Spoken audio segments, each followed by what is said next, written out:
But I think the development of full artificial intelligence will spell the end of the human race. It's a flying object, and we don't know what it is. I would hope somebody is checking it out. It was a rocket or whatever, but incredibly fast, opposite direction. It was too fast to be an airplane. I'm glad the Pentagon is looking at this, because if it poses a threat, I want them on top of it. Well, the craft generates its own gravitational field. You said there's lights in the sky? The internet has become the command center for criminals and terrorists. 911, what's your emergency? I need help, please help me! Well, let it happen. That's what we're instructed to say. Roswell, Area 51. Alien kept deep under the ground. 1, 0,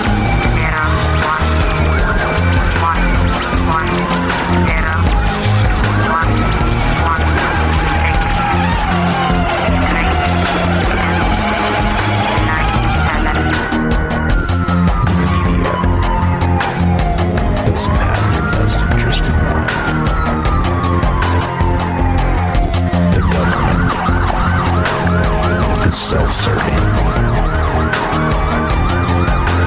You're here for a reason. You're listening to Troubled Minds Radio.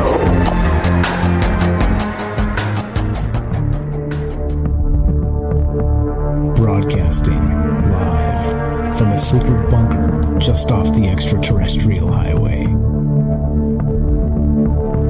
Somewhere in the desert sands outside of Las Vegas. From somewhere in space-time, loosely labeled Generation X on planet Earth.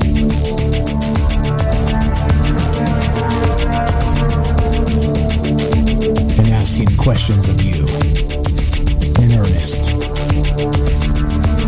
into the digital darkness. Good evening and welcome to Troubled Minds Radio.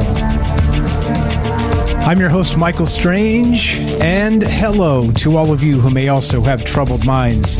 What's going on, guys? It is Monday night, which is one of the nights we get together and talk about all the things we're not allowed to talk about. We do it Monday, Tuesday, Wednesday, Thursday at 7 p.m. Pacific. And what are those things we're not allowed to talk about? You know, there's all kinds of things, but I have to sum up because if I tell you about it, well, I'll take a long time to tell you about it. So what we'll do is sum up. And those things we're not allowed to talk about are basically things that if you talk about them, let's say around the water cooler, you're likely to get called up to human resources or maybe even fired. Who knows?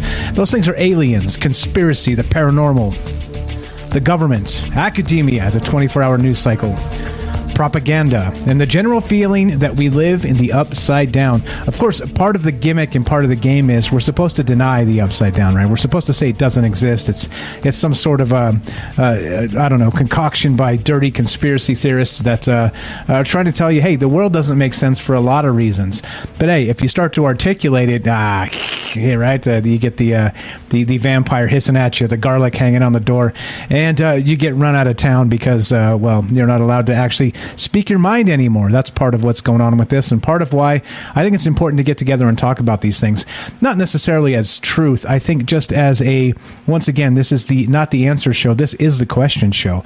So if we get together and kind of talk about these things and say, hey, look, here's some things maybe some people haven't thought of. Here's some things that people are talking about. Do you think there's any reality to this? Do you think it's a bunch of BS? All of it plays, right? We're not here as some sort of a cult or a church of anything. It's just sort of agnostic in all things and all ideas, and just trying to find out, at least a little closer to what an actual truth may be, because it certainly is not a political truth that the world is in a state of what would you call disrepair, political disrepair, I would call it, or an unsavory just nastiness, something like that. I don't know. Like you try and come up with words sometimes, and you fall flat because there's so much garbage going on in the world out there. But anyway, that's what this is about. And we do something on the show called drinking the maybe juice. Okay. And all that means is it's kind of a knucklehead way, because I'm a knucklehead, of saying that what Aristotle said, to paraphrase him, he said, it is the mark of an educated mind to consider a thought without accepting it. And that's really what drinking the maybe juice means. It's let's think about this. Let's talk about this. Is there anything here? Do you think it's worthwhile? Or and sometimes, of course, we're way off base, and that's part of it, right? Yeah, you have to consider all the things to get close to the right things, in my opinion, and that's what we do. We consider all the things. So there you go. That's the breakdown. As always, right? I don't know anything extra special. I don't have any extra sensory perception. I don't have any Galactic Federation ambassador feeding me tips or information. Shout out to Ryan Gable for that hilarious commercial on Fringe, the Galactic Federation ambassador. I don't have any of that, all right? I have myself, I have the internet, I have maybe a little experience in watching propaganda now after 4 years of Troubled Minds. Yeah, that's right. 4 years of Troubled Minds coming up next week. Actually, this weekend. This weekend will be the 4-year anniversary. I can't believe it myself. 4 years flies by, and well, here we are. So like I said, the reason I bring up that I have no inside sources or Galactic Federation ambassadors is because we're live, and the secret weapon of Troubled Minds is you. Because, like I say, and this is becoming more and more of a thing with amazing people that call in and contribute to the show, is that when you get a group of people together, the end product is greater than the sum of its parts, and you'll see what I mean. So looking to hear from you guys tonight as we discuss all kinds of amazing things, and we're talking about the paranormal tonight. We're talking about ghosts. We're talking about energy. We're talking about all this stuff. Is there anything to this?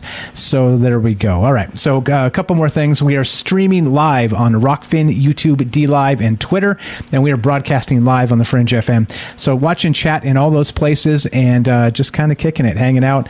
Another Monday night, as my detractors would say. What are you doing tonight, Mike? You telling ghost stories on the internet? Yes, indeed. Yes, indeed, we are. Yes, indeed, that's what we're doing tonight. All right, so if you want to be part of the show at any point, give us a call, 702-957-1037. That's 702-957-1037, and we'll put you on the show. It's as easy as that. You can also click the Discord link at troubledminds.org. That's the official website, and you can find all the social media links and all the rest of the stuff. All the links to many of the amazing people who regularly contribute to this show and call in are also there down in the description box. Scroll down and you'll see what I'm talking about. All right, so we are broadcasting the Fringe FM. Like I said, that's digital radio, and you can join us on Discord there as well by going to fringe.fm/chat. I am watching all the chat in all the places, so if you say something pertinent to the show, I will work it in. And so what's up, Ryan? I got Ryan laughing out there. What's up, Galactic? Ryan Gable is my Galactic Federation ambassador, by the way. He's my secret source, so if anything goes wrong, blame him. What's up, Brian? So that's what's going on tonight. That's what we're doing. And if you want to be part of the show, that's the way. And please download the Fringe FM app. You can find that at your favorite, of course, app store. That would be iTunes or Apple or Android. It's completely free. It's the easiest way to listen to Troubled Minds. And all you got to do is smash the play button at 7 p.m. Pacific, Monday through Thursday, and you get Troubled Minds. You get me, you get you get us, and you get all the rest of the amazing programming that happens on Fringe FM. All right, so let's start. Let us begin, shall we? So as you know, we do a news show Monday and Friday at 3 p.m. Pacific on Twitch, okay? And I can't help but notice all of the news recently regarding the coronal mass ejections, right? The solar things, the solar storms, and as always, right? It's fear in the media, fear in the media. It's all the rest of that, right? And so, as a result of that, well, of course, we can't. We've been talking about nuclear war. We've been talking about the end of the world because of a pandemic. We've been talking about, again, the joke is always, what's on your 2022 Eschaton bingo card? Well, let's just add this to the mix, because why not a coronal mass ejection, right? Why not a Carrington event? I can't even say it because it's too funny. I mean, it's not funny, but I mean, it's just hilarious how the media kind of really comes after this stuff. And the craziest part about all of this is that literally these are the things that I've been talking about for years, literally years. I'm saying, hey, look, guys, society is a lot more fragile than it seems, okay? It just is. It always has been. And And, like if you listen to Graham Hancock and guys like that, they say that there have been actual great resets, throughout the years. We are that society or that human race with amnesia because we forget every time there's some sort of reset, and a natural reset, not the Klaus Schwab version of the reset where you will own nothing and you will be happy and even rent your clothes. Nothing like that. Just an actual some sort of Carrington event or some sort of just massive, I don't know, there was a flood 12,000 years ago, they say, something like that. I mean, from time to time, terrible things happen, right? And they're natural occurrences. And you know what? There's not a damn thing anybody can do about them because it's nature, all right? There you go. That's my take on that. I don't know. We got a super volcano that's due, any million years, the next million years or something. I don't know. So point being is that, hey, the whole idea here is not, I'm not fear mongering or saying the end is nigh or anything like that. Trust me, please. I'm just saying that if society is fragile. Love the people you're with, and don't sell yourself short. Live what you can, do your best, and just be good. Be good, because tomorrows may be limited, and I just mean that in the cosmic sense, because we're the blink of a cosmic eye.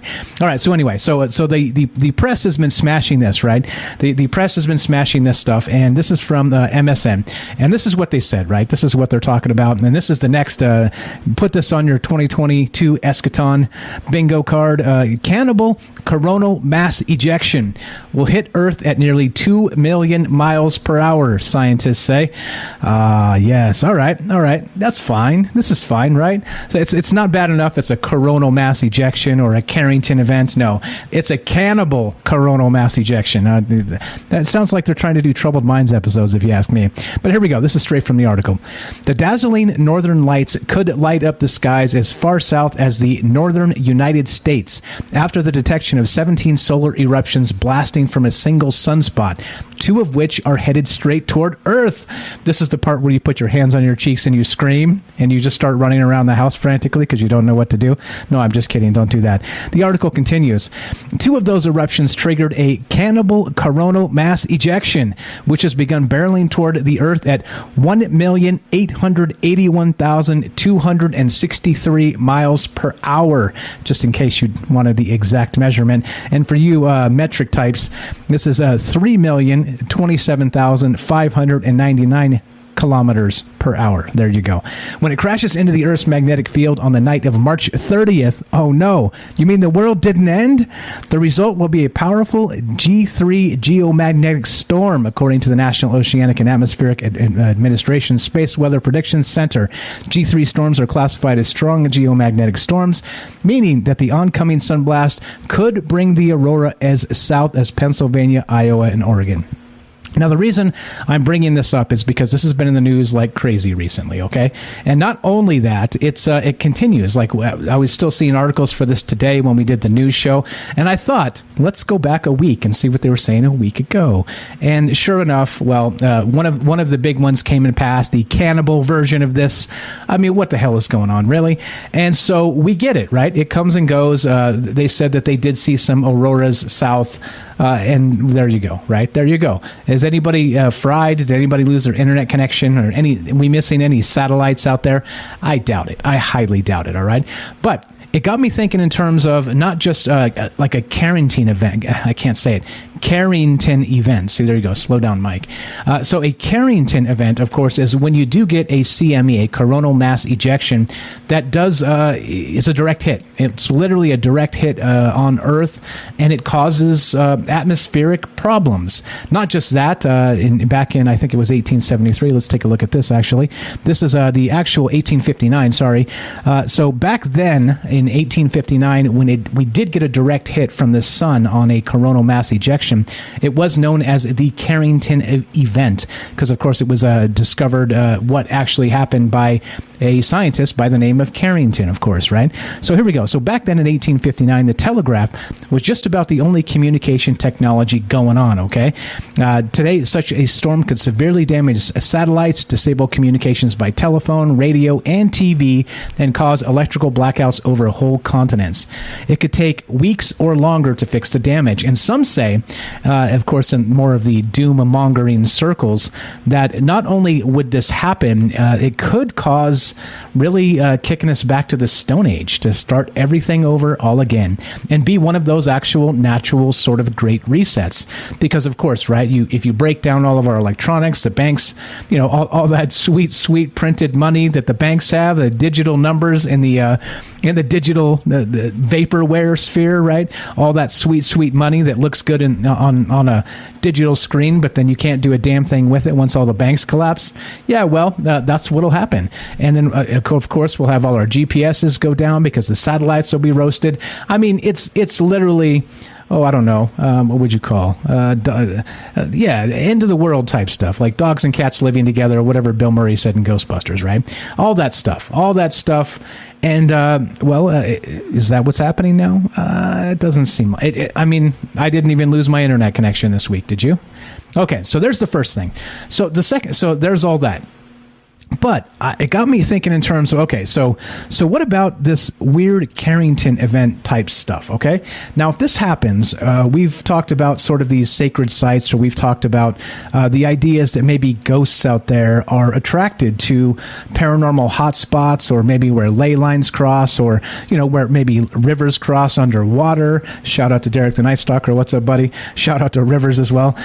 So I don't know. I mean, this is one of those things where I'm like, okay, so if this is the case and we have these coronal mass ejections hit the Earth, all right, they hit the Earth, direct hit, and it just fires up the atmosphere full of like energy, right? Because of course we've got the magnetic field that sort of dissipates that direct hit, but still some of it gets through and starts to, I don't know, mess things up a little bit, okay? Maybe highly charge the atmosphere with energy, okay? And so the weird part about that, I was like, okay, so if we have paranormal hotspots, and, wink, wink, hotspots, because we're talking about the sun.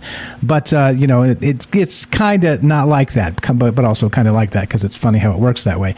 But if that's the case, and you have, let's say, spirits are drawn to energy sources, or let's say maybe they are hanging around energy sources to be able to draw from the energy to appear. And of course, for the sake of this conversation, we're assuming ghosts are real, okay?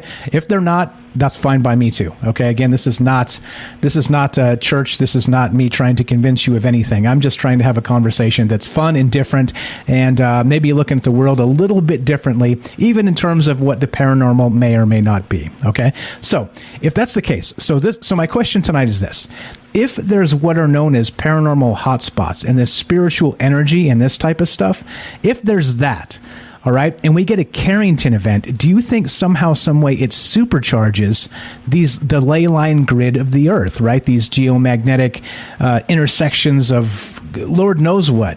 Because again, like ley lines are one of those things. I talked to an engineer friend of mine, and he always shakes his head at me and gives me the, come on, Mike, right? And it's fantastic. It's a fun conversation. Very, very good friend of mine, good dude.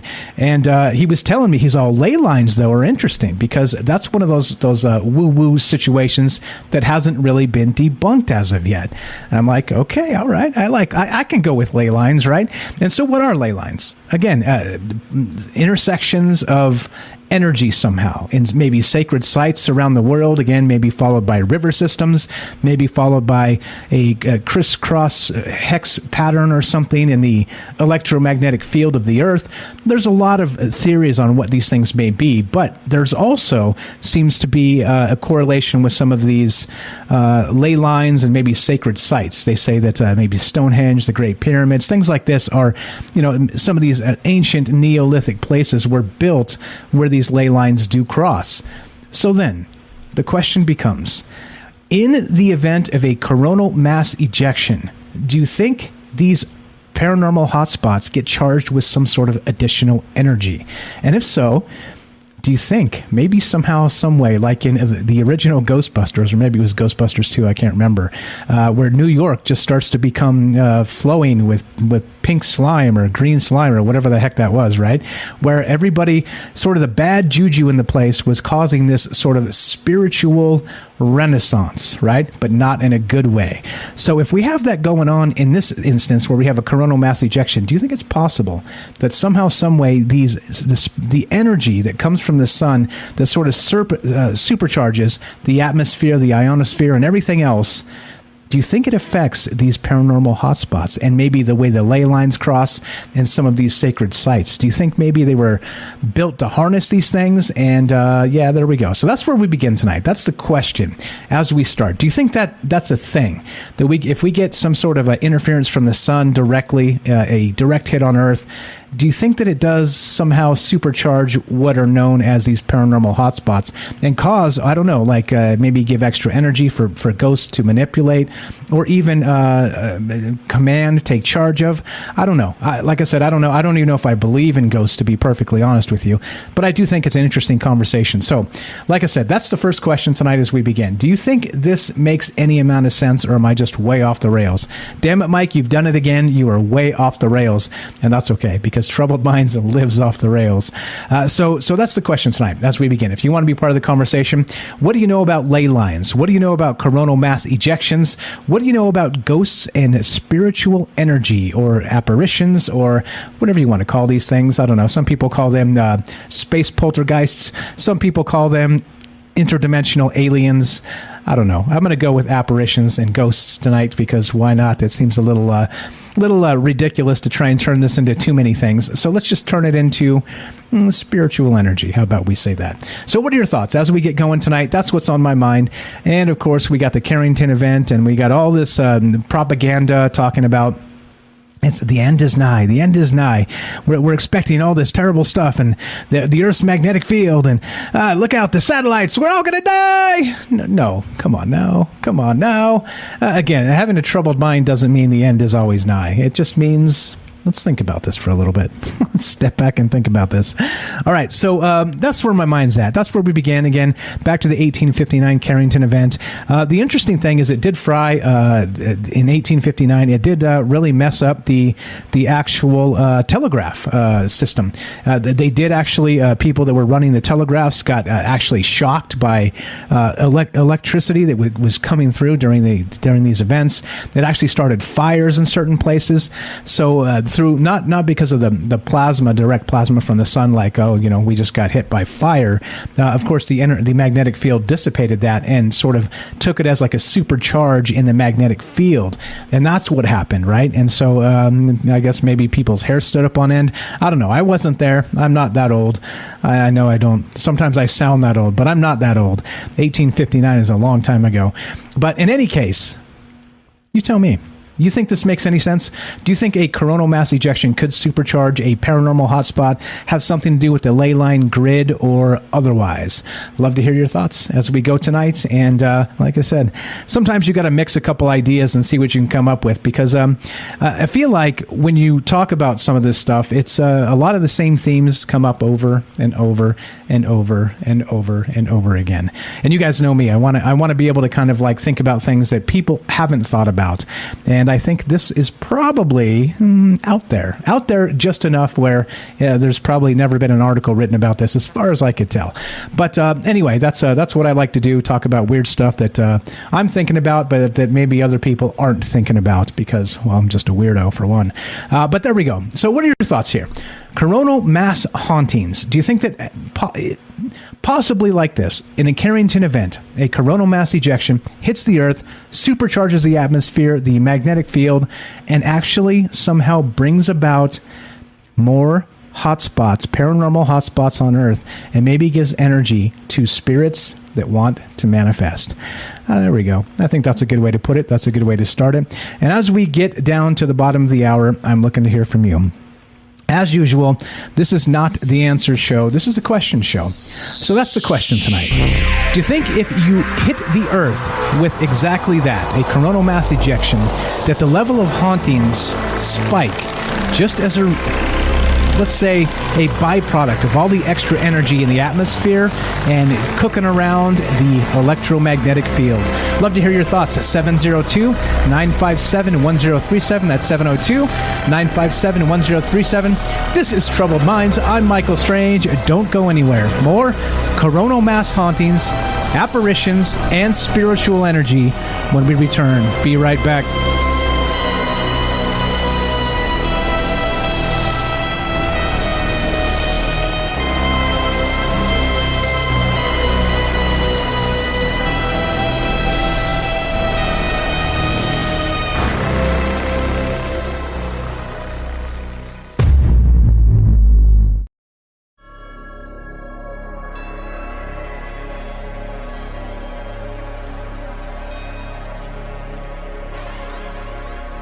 Welcome back to Troubled Minds.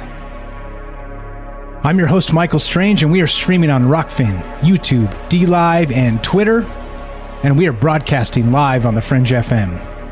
And tonight, we're talking about coronal mass hauntings. Is it possible that if we get hit directly by a sunspot blasting Earth, the atmosphere, and the magnetic field, that somehow, someway, it will supercharge paranormal activity? That's my first thought tonight, and of course I've got plenty more where that comes from. But what are your thoughts? 702-957-1037. That's 702-957-1037, and we'll put you on the show. It's as easy as that. And I think it's not, I mean, it seems kind of at first glance, it's like, maybe, right? Maybe. And that's okay. That's what we do drinking the maybe juice here. But if literally ghosts manifest somehow using energy, whether it's going to be, whether it's a spiritual type of energy or whether it's like a scientific type of energy, again, back to the whole, whether this stuff is real or not, that's fine too. We can always add that to the conversation, because sort of the premise of tonight is we sort of got to assume ghosts are real, or this conversation is a non-starter. So that's where we begin. But if you want to say, nah, Mike, I don't think so, ghosts aren't real, that's fine too. So give us a call, 702-957-1037. Click the Discord link at troubleminds.org, and we'll put you on the show just like this. Let's go to my good friend James Salcedo of Salcedo Paranormal. He is the paranormal expert of Troubled Minds. What's up, my friend? How are you tonight? Test. Did I mute? No, I don't think I muted anybody. Let's see. What do we got? Who's here? Oh, no. That would be my fault because I'm not on the air with James. Let's go to James Salcedo of Salcedo Paranormal. Welcome to the show, my friend. It helps if I'm in the actual Discord. How are you tonight? I'm okay. Can you hear me? Loud and clear, sir. Always great with your audio. James doing the test beforehand. Appreciate that. So I know you're listening to some of this stuff, and sorry I wasn't in the Discord so you could catch it in real time there. But what is your thoughts regarding, like you said, you were talking about maybe weather and hauntings and this sort of thing on your paranormal podcast. But do you think in this case, like you said, space weather, do you think there's something to this? Do you think maybe somehow, some way? What are your thoughts, my friend? Well, it is funny because I have been looking into this a little bit, not so much from the space weather, but I've already been looking into a little bit of whether just storms can affect paranormal activity. And I've heard that idea before over the years, just through listening to a lot of shows and experiences and things. So I feel like if regular storms can have an effect on the paranormal, then of course any kind of energy, I think that comes to the surface in enough amounts of it, in great amounts, could have an effect. I kind of like my answer to the title of your show is basically just yes and yes. Yes and yes. I think it's all connected. I think it can be a circuit. Yeah, exactly. Okay, exactly. And so, again, you do a paranormal podcast. Have you heard of these situations, like you said, weather, like maybe lightning storms? Like some of the old ghost tropes kind of start with, it was a dark and stormy night, right? That type of thing. I wonder, right? Like if we're talking about like a stormy night with lightning in the sky, like I said, people's hair standing up on end, just in a regular lightning storm, is that energy in the air enough to maybe boost the presence of supernatural events? That seems to track, right? Have you read stories regarding that at all? Again, yeah, just I can't think of any any specific ones, but yeah, that does come up in stories of experiences, and also it's come up in enough paranormal investigation kind of discussions and some shows that I've seen on TV, and again, you gotta take what you see on TV, with a grain of salt. But I do think even if some of this stuff is exaggerated or faked on TV, the theories can still make sense. And this is something they talk about. I've even heard of certain teams bringing in EMF pumps or EM pumps, where they generate electromagnetic energy through these machines that they bring into a location. And the idea there is so that whoever or whatever is there can take that energy and then make themselves known that way. Yeah, and I think that's part of this too. It's like how would a spirit manifest, right? Like, let's say they're there, they sort of have to. There's been a talk of draining batteries, draining electronics while they're doing EVP sessions. They talk about sort of that stuff at Skinwalker Ranch. Again, depending on who you ask, I think all that stuff plays because depending on who you ask, always plays. But I mean, if that's the case and they're sort of maybe drawing energy from electronic devices, then you got to expect, like you said, lightning storms or even this CMEs from the sun, kind of supercharging the atmosphere. It completely tracks. So I wonder, right? Like, do you think that in the direct hit, right? So let's say, for instance, they're saying that we're getting aurora down, that phenomenon in the sky with the lights in the sky, and that whole bit of the sun actually hitting the magnetic field of the Earth, and you're getting these auroras down as far south as Maryland in some cases, right? So do you think right now is maybe sort of a worldwide paranormal hotspot as a result of this? That seems to make a lot of sense to me as well. And have you seen any extra additional paranormal activity recently? How about that? I have not, but I've never looked into that correlation of increased activity during sunspots or during solar activity. Now, I have heard on a couple of different shows that people that appear to have psychic or psionic abilities, basically abilities with their minds, they seem to be more powerful and or accurate in their readings during times of increased solar activity. So I wonder if that's part of it as well, because there are people that, that could possibly include people that can sense in various ways spirits around them. So if they're able to do that, then maybe that is something that now I really want to look into that, because that's a good question. Yeah, I think so too. And so it leads me to another question, all right? So we know there's a correlation, at least from stories. And again, like I said, a lot of stories are anecdotal, and you can't really exactly take it as scientific evidence, let's say. Many of us know this, and that's fine. All right? We're okay living on the edges here. But the problem is that when I was thinking about this, I was like, okay, so what's the next step here? So does that mean that ghosts are actually drawn toward the energy, or the energy somehow is drawn toward the ghosts? You know what I'm saying? So if they're hanging around these paranormal hotspots, is it because there's like sort of a ley line crossing or rivers underground or something like this that has some sort of maybe energetic charge to the atmosphere, and that's why they hang there, and that's what makes them a paranormal hotspot? Or do you think they found it? I don't know. Or do you think maybe because they're there, it's I don't know, it's like the chicken or the egg, right? Like are spirits drawn to energy, or is energy somehow drawn to spirits, like they're sort of drinking it in to manifest? You know what I mean? Yeah, and I do think it can go either way. I think that spirits that are looking for energy, excuse me, can be drawn to those sites. I also think that energy, maybe it isn't even always. I think we kind of have this idea of all spirits having the same abilities, or being aware of the same abilities, or having the same experience, and I don't think that's the case with every situation, because then in that case, every kind of paranormal encounter out there would be very similar, very much the same. But they're not. There's all kinds. There's full-bodied apparitions. There's just orbs. There's just sounds.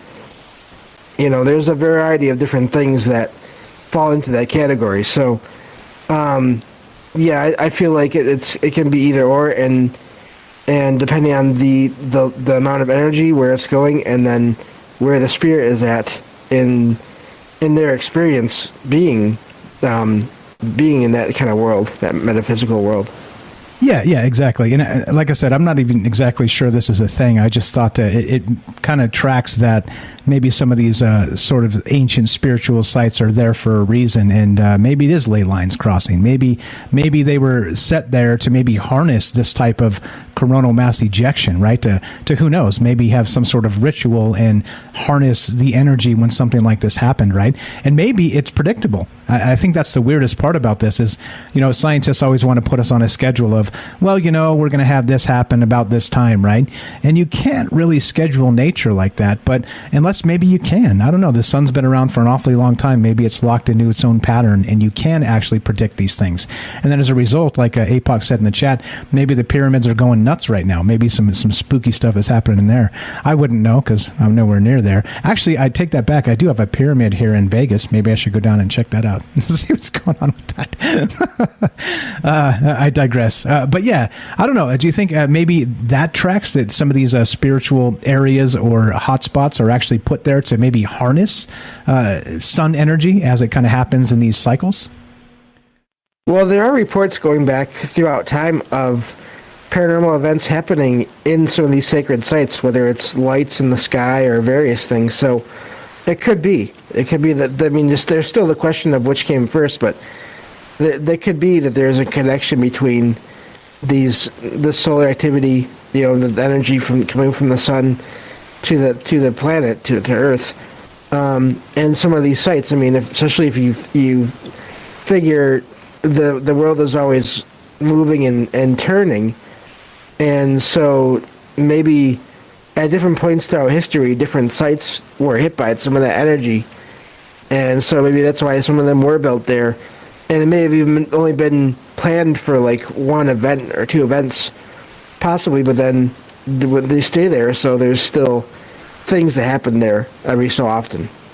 Yeah, it could be. And I think that's why we need to talk about it. Who knows? Maybe that's exactly what these things were built for, to maybe harness this type of energy as maybe it could be put on a schedule. Maybe it's kind of predictable like the clock.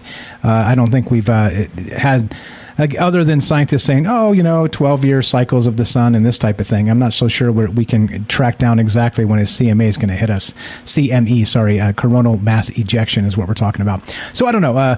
Good stuff, James, as always. I appreciate it. Any other thoughts on this while we got you here? No, but I'd like to stay on the line with you if it's okay, just because I'm curious to see what people say and go from there. Sure, of course. You're welcome to stay right there. James here, a good friend of mine. He's the paranormal expert of Troubled Minds. He's got a paranormal podcast called Salcedo Paranormal. You can watch him 5 nights a week, Monday through Friday at 5 p.m. Pacific time, and you can check that out. His link's in the description down below. Thank you very much, James. Always a pleasure. Thank you. All right, let's keep going. So what are your thoughts on this? Do you guys think there is maybe some sort of correlation with a sunspot, a coronal mass ejection, and somehow maybe generating power on Earth in these sacred spots? Again, maybe Stonehenge, maybe places like the Great Pyramids. Who knows, right? I don't know. I don't have these answers. Just kind of throwing things out there and seeing what sticks and what you guys are interested in. As you know, right, these conversations go wherever you want to take them, non-linear, open-ended, and we can talk about how some of this may fit into the Marvel universe. We can talk about how some of this may fit into some esoteric information from the old days, maybe religions, who knows, whatever you think, but I'm going to take this in a little bit of a different way. So if you think that this makes any sort of sense, and that ghosts are drawn to energy, or maybe somehow energy are drawn to these spiritual apparitions or ghosts or whatever you want to call these things, what if they are sort of that idea of the ghost in the machine, right? And, we've talked about these long cycles of the Earth, and in some cases, people even speculate that in the old days, there were advanced technology on Earth. They talk about Atlantis and things like this. Like I said, I don't know that stuff is exactly true, but I'm willing to believe that we definitely have sort of a longer cycle of humanity than probably anthropology and archaeology is willing to accept.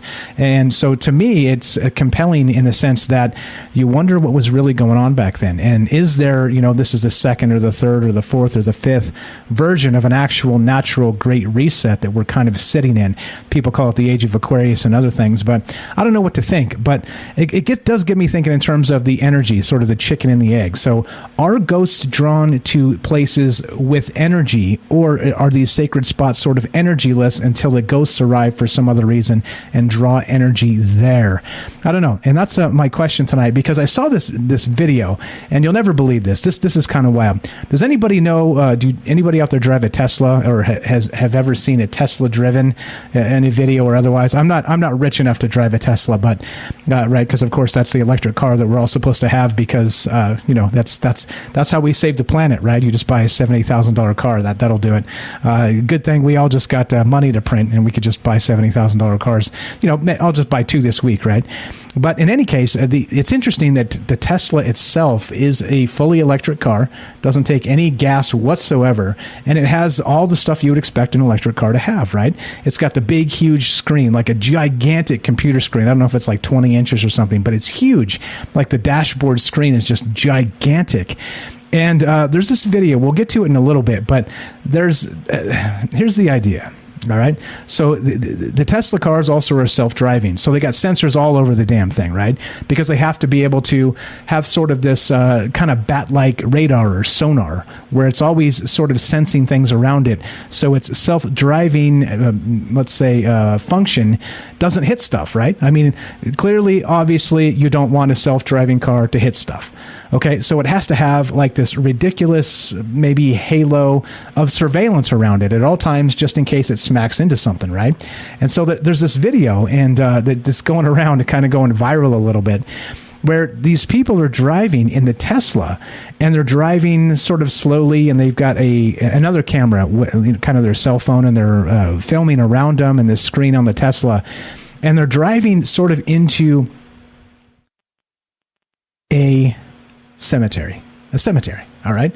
And as they do, they're watching on the screen. And what happens on the screen itself of the Tesla as you're driving this thing, what will show up on the screen are obstacles, okay? So because what it does is it prioritizes moving obstacles, meaning that, so it wants to sense a person so it doesn't hit a person, right? Like that's the biggest thing that you want this thing to sense so it doesn't cause loss of life, right? And, clearly solid objects that don't move, inanimate objects are also critically important, but they don't really show up on the little graph. It'll show up like a dog walking. It'll show up in the Tesla heads-up display. It'll show people, like somebody walking on the sidewalk, right? And you could track it. You could again with the cell phone, put the video on the person and then back to the screen, and you'll see the person in real time walking on the screen just like they're walking down the sidewalk, okay? And where am I heading with this? Well, check this out. This is going to get even crazier. So these people are driving slowly into a cemetery, all right? Same thing. They've got the camera up and they're just looking around and having a good time in their Tesla. And as they pull around the cemetery, it starts popping up on the heads-up display itself. People walking around near and in the cemetery. All right. And so what do? You look at the screen. You're like, what the hell is that? And then they take the camera and they put it over where the person's supposed to be. There's nobody there. There's nobody there. So it makes me wonder. And this is the second part of this thought tonight, is that, okay, if you have this actual electric vehicle, right, that's got this huge battery in it and this huge charge, you see what I'm getting at, James? You see where we're headed here. So maybe this actual Tesla has some sort of charge to it, and its sensors are picking up apparitions and actually sensing ghosts that are actually in the cemetery itself. And so the question which came to my mind and then sort of played into this whole coronal mass haunting thing is, well, does that mean that the energy of the Tesla vehicle itself is somehow attracting these maybe full-bodied apparitions like James was saying there? I don't know, James, you still there? What's your take on that? Have you ever heard of that? I have not, but that is amazing. And that could be the fact that it's literally a giant battery on wheels, pretty much. Like that. I mean, it's all electric. There's no, I don't know. I wonder if they give off a different kind of energy signal than a vehicle that doesn't have as much electronics in it. I don't really know how much electronics are in like a gasoline-powered vehicle compared to a Tesla, but that's wild. But that's not the first time I've heard of cameras sensing things or devices sensing things that people can't see. Although that's the first time I've heard of that with a visual or like a camera type thing, other than maybe like infrared or FLIR, forward-looking infrared. But I love that though in a way. That is wild. That's another thing. I have to look into these things. This is a lot to take in, but I'm loving this. So yeah, great stuff. Yeah, right on. Appreciate that. So the thing is too, and Robert's got a great point here. I see you on the line, Jennifer. You want to let's get Jennifer on real quick and see if you want to wait. I don't want to cut you off. Jennifer in Missouri, welcome to Troubled Minds. Go right ahead. We got about 4 minutes, but you're welcome to stay after the break. What are your thoughts? No, I'm in the middle of unpacking and cleaning, but I just wanted to I think, if you think about the sun itself and how it's just a mass charge of energy in it's why we're even alive and all the plants and everything on the planet, So if it's throwing energy out in just like a huge flare, it would seem like it's not only is it carrying energy that would possibly be attracted to creating more paranormal activity, but even maybe carrying something with it. There's a lot of talk about the sun itself possibly being some kind of a portal of some kind, that it's literally like, there's like if you could go into it almost, and it's like a dark hole behind all that glow. And I wonder if it's somehow like even a gateway of some kind, and it's believed to be the housing of God and in the past, or even the place of heaven or hell, which is interesting because there's been talk about paradise and hell being possibly in the same location, or Eden and hell being in the same location. And you have that kind of thing with it being a mass of fire and plasma, and I wonder if it's some kind of a gateway where things are coming from as well. So it might not just be also that it's like a massive charge of energy, but it could also be carrying something in its wake, possibly. And if you think about that, the way that it just stops everything, and we hear about that in the paranormal too, a lot of times, that the spirits will kind of short circuit anything, like they draw up all the energy. And if you think about a mass EMP, the same kind of thing seems to happen. So it's almost like a vacuum effect or something with the energy itself. And I don't know what the particles are doing when it's coming in contact with that, but when you think about that, and it'd be something really serious, important to look into if you like to look at it from this perspective. I think it's a great topic. But yeah, I think there could be something to it. I'm glad you brought it up. I'm in the middle of all kinds of stuff, but I'm listening to it as I'm like cleaning sinks and cabinets and stuff. But I was like, yeah, that could totally be something. Right on. I appreciate the phone call. Thank you very much. Like I said, good luck with the move. Thanks for chiming in here. And of course, everybody, Jennifer here has a YouTube channel. Check it out. Links in the description. Talks about amazing things, very much like Troubled Minds, but also not like Troubled Minds. Thanks again, Jennifer. You're the best. Talk to you soon. Have a fantastic night. Yeah, have a great night. Thanks a lot. Bye. Thanks a lot. There you go. It's easy as that. That's why I didn't want to take her, so we're running out of time super fast. But okay, so what are your thoughts here? Again, I think that in some cases this makes some sense. In other cases, maybe not, because again, the presupposition here for the conversation is you believe in ghosts in some capacity, some sort of spiritual energy, apparitions, what have you.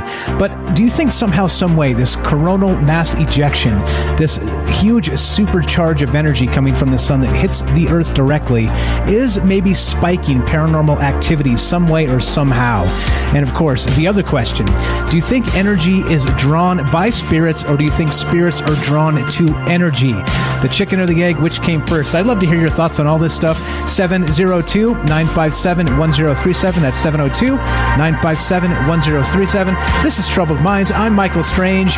Don't go anywhere. More coronal mass hauntings, apparitions, and spiritual energy, and your calls when we return. Be right back.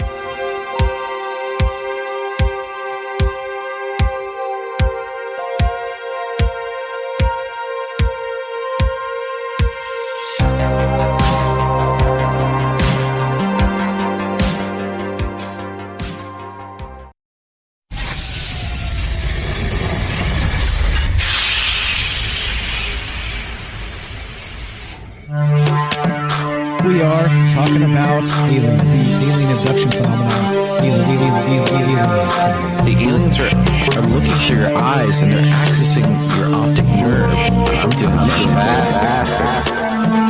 And through that optic nerve, they're transferring to your brain. People random images as they traverse neurons in the brain. brain. So we got, all right, so maybe And they also feel them planting or receiving memories or ideas or images.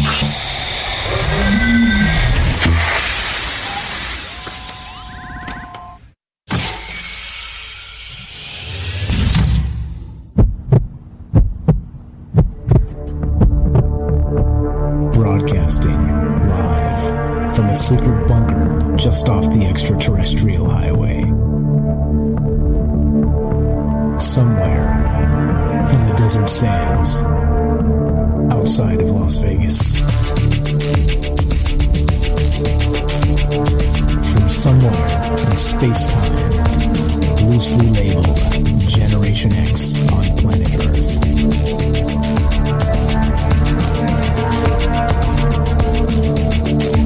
And asking questions of you in earnest into the digital darkness. good evening and welcome to Troubled Minds Radio. I'm your host, Michael Strange, and hello to all of you who may also have troubled minds. What's going on, guys? It's Monday night, which is one of the nights we get together and talk about all the things we're not allowed to talk about. That's Monday, Tuesday, Wednesday, Thursday at 7 p.m. Pacific. And what are those things we're not allowed to talk about? You know, aliens, conspiracy, the paranormal, the government, academia, the 24-hour news cycle, propaganda, and the general feeling that we live in the upside down. Of course, as always, we are streaming live on Rockfin, YouTube, D-Live, and Twitter. And of course, we're broadcasting live on the Fringe FM, reading all the chat in all those places, all the Discords, of course, and taking your phone calls. If you want to be part of this discussion tonight, 702-957-1037. That's 702-957-1037. And we'll put you on the show. It's as easy as that. And let's see, what do we got on deck? Also, please join the Fringe Discord at fringe.fm/chat.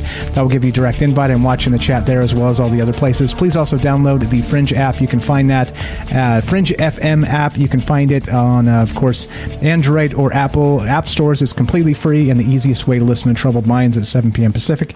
Monday through Thursday, just smash the play button and you get me, you get us, you get this show, and of course you get all the rest of the great programming that goes on Fringe FM as well.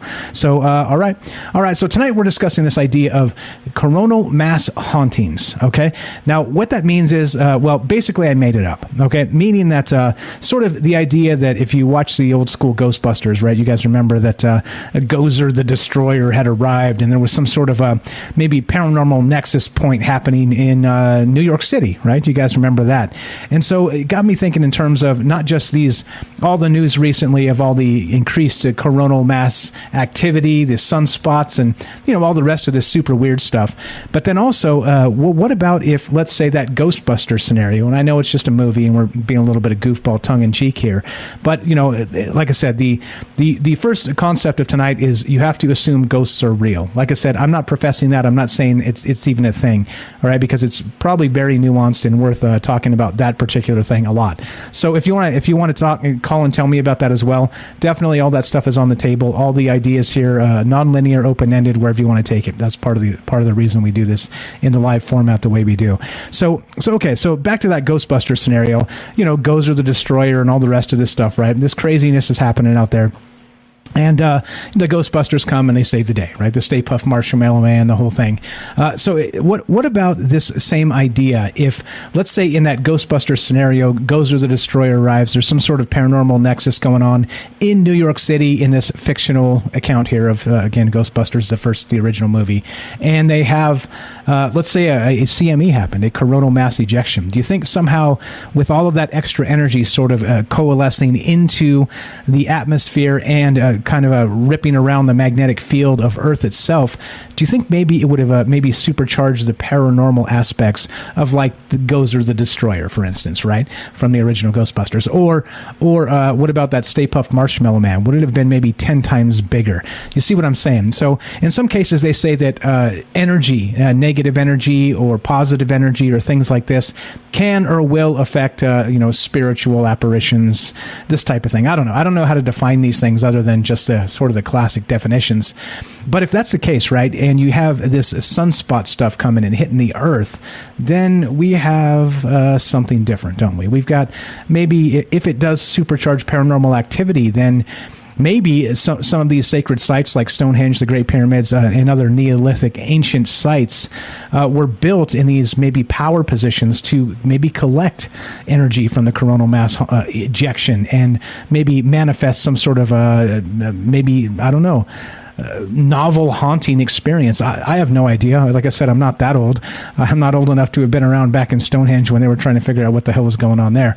But I don't know. It definitely got me thinking in terms of this, and maybe that it is connected. All right. So just real quick, back to this this article again. It's talking about coronal mass ejections. They called it the cannibal coronal mass ejection.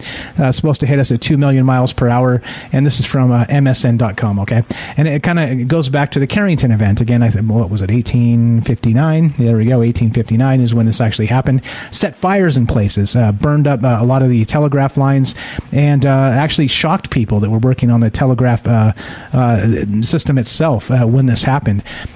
So this is definitely a real thing, and we keep getting all the, let's say, the media the doom and gloom regarding this stuff, right? They're always telling us it's going to be the end of the world next week in some new way, right?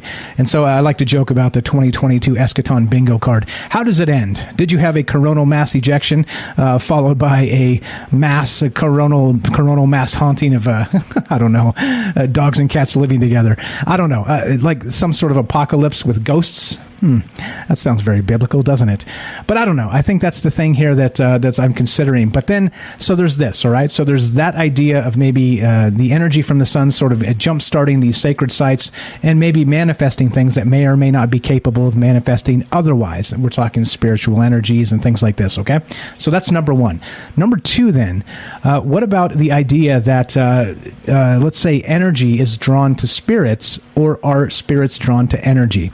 Is it like James maybe said, sort of a cycle, like a reciprocal thing, or are they completely separate things? Because you see, it's a chicken or the egg type stuff. So I don't really know, because of course we've talked about, like Jennifer said as well, when some of these ghost hunts where you see, and again, I know some of it's on TV and dramatized, and basically a lot of garbage, a lot of BS. Okay, let's be real about that.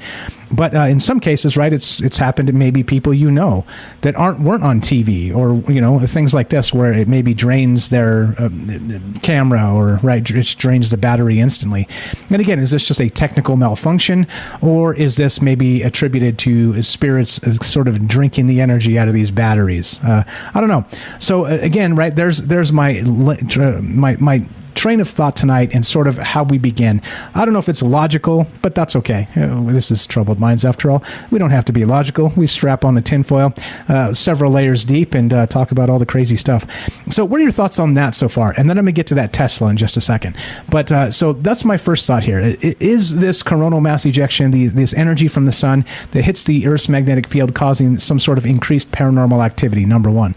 Number two, are ghosts drawn to energy, or is energy drawn to ghosts, right? Are they some sort of beacon that kind of sucks it in one way or the other, kind of opposite things, or is it a reciprocal thing? Love to hear your thoughts on those two things. 702-957-1037. Click the Discord link, troubledminds.org. Now, there's another one. Ronald says, don't let Mike lie to you. His high school diploma was on a clay tablet. How dare you, Ronald? How dare you? Okay, so here we go. Let's go to this now. So we got the coronal mass ejection stuff, and there's a whole bunch of what would happen in coronal mass ejection if we got hit by another Carrington event. But what about this idea of this Tesla? Hold on, let me find this article real quick. So there's this Tesla, right? Like I said, Tesla, like James said, a Tesla is basically just a giant battery on wheels, right? That's what this thing is. Okay, so in terms of this, we've got this article right here. This is from News 18. All right, and of course this is regarding a YouTube video where they had a Tesla just slowly rolling through a neighborhood just outside of a cemetery. Okay, I'm linking it here, and you guys can, as always, my sources are in the links below. You can follow it and find that I'm not making this stuff up. It's all sourced, even if it's hogwash. which it's sourced, and you guys can track it down and take a look. So there you go. So this Tesla, I see you, Robert. I'll get to you in just a sec. So here we go. Let's see. However, a recent video that surfaced on the internet hints at a hidden feature of the Tesla that you will not find in the catalogs. Apparently, Tesla also has a sixth sense and can spot spirits also. The video that raised eyebrows on the internet and creeped out the driver of the EV shows a car static near a cemetery. At first, the camera pans out to show the location, which is completely empty except for a dozen or so graves. The camera then focuses on the infotainment screen in the car that displays any objects or people in the way detected by sensors. And to the driver's surprise, the Tesla starts displaying a person moving and changing directions rapidly. The driver was flabbergasted as the location, West Side Cemetery, Taft in California, where the car was parked, was deserted. And they got the video here, and again, I linked it in the chat if you guys want to check it out and watch that video yourself. But they do have, so they call it an infotainment screen, and this screen is huge, and you could see on there that it has individuals, not just one. There's several entities, and even one they say, oh my goodness, it's a ghost on a motorcycle. So as Robert said, we're going to get to Robert in just a sec, and before I steal his thunder, I'll let him say it. But he was wondering about the sensors, if they were aligned properly or cleaned properly, or anyway. So what do you think? Do you think that this sort of again is just again, as always, we have to be buyer beware when it comes to stuff like this, right? Again, people are just trying to pull our leg and make some stuff up and say, oh, we got a viral video because we did some hogwash, right? Well, I don't know. You tell me. As always, I don't know the answers here, but I thought it was fascinating that the Tesla was able to maybe detect, I don't know, spiritual energy, and got me thinking in terms of that, like James said, the Tesla is a battery on wheels. So maybe these spirits were sort of drawn to the energy of the Tesla itself, and maybe that's why I was detecting them. Who knows? Anyway, 702-957-1037. Let's go to Robert in Pennsylvania. Welcome to Troubled Minds, my friend. Go right ahead. Yeah, maybe that's what happens when some of those Teslas, I can hear myself talking to myself over the phone. Maybe that's the Teslas. The reason why sometimes the Teslas go off the road or whatever, get erratic, is because their sensors pick up obstructions that are not there. They're ghosts. Maybe they pick up ghost images and figure that's a pedestrian or whatever, and tries to avoid it. Which would be paramount in its programming to not hit people. So that makes some sort of sense, at least if it can pick up spirits, right? Yeah, if this article that you just posted is credible, that would make a lot of sense to me. Okay. Do you drive a Tesla, Robert? I'm like you. I drive a Chevy Cruze. All right, fair enough. I wasn't trying to actually be nosy. I was just making a joke. So okay. I'm laughing. Okay, fair enough. So all right, so what do you think then? So maybe that possibility. So okay, so then it leads down the trail of sort of my train of thought tonight. So if that's the case, and maybe spiritual energy is attracted to maybe battery output, do you think that maybe they're drawn to Teslas like this, like sort of like James said, the battery on wheels? Well, it kind of fits in with this whole idea of the solar flare. Maybe ghosts are attracted to it, the energy of it you're talking about tonight. Like maybe that's why there's been battles over the centuries, armies, and then somebody goes over a hill, they go over a hill and they see a ghost army. And ghost ships, and certainly ships do not have souls. So it may be more like that a flare causes a rip in the time, where it causes people what they think is as ghosts or think of as ghost ships are just looking back into a timeline. because the solar flare rips it wide open. Okay. I like where you're going. Interesting. So, like, maybe it contributes to that idea of time slips, that sort of thing, causes maybe a disturbance in space-time of some sort, right? Sure, and that would maybe explain, when it comes to it. And James could probably, take that up because he's pretty much, I'm sure, versed in ghost armies and ghost ships and those sort of things. But it may also be the fact with, the situation with Tesla, all right, that because of the enormous amount of energy that it uses and expels, that it attracts, it causes also a rip. Sometimes, maybe there's a surge and it causes a rip, and it's seeing maybe the sensors are picking up a horse-drawn cart or something going up the road or whatever, because it's looking at there's been a rip in the timeline, and it's seeing something from the past that it wants to avoid, knowing no better than this is the present or the past. It just does it. It just sees senses an object and tries to avoid it. Okay, interesting. I like it. Who knows? And I think that's the thing, too. A lot of this stuff is theory craft. We're just kind of spitballing a lot of these ideas here. But there have been tales, accounts of course, spirits, poltergeists, and things like this, full-bodied apparitions, etc., so on. Orbs, we've talked about on this show. People see orbs all the time. And again, it remains to be seen if they're hoaxing with fireflies or if people actually see orbs, right? Spirit orbs. We see ghosts. We see ghosts. People have seen ghosts without there being a solar flare. All right. I think it really comes down to a generic situation where ghosts are just manifest around some sort of very energized field, whether it's a solar flare or it's the electricity in a house or whatever. That may be the case. Now, see, you do these shows that make people think. All right. And try to, about things that they never would have thought of before, and come up with some kind of their own concept of what might be going on here. And this is another one of those things, and so I'm just putting my maybe juice out there. You can't have solar flares cannot be the sum total of people seeing phantoms. Sure, of course not. Solar flares would have to be running around 24/7, right?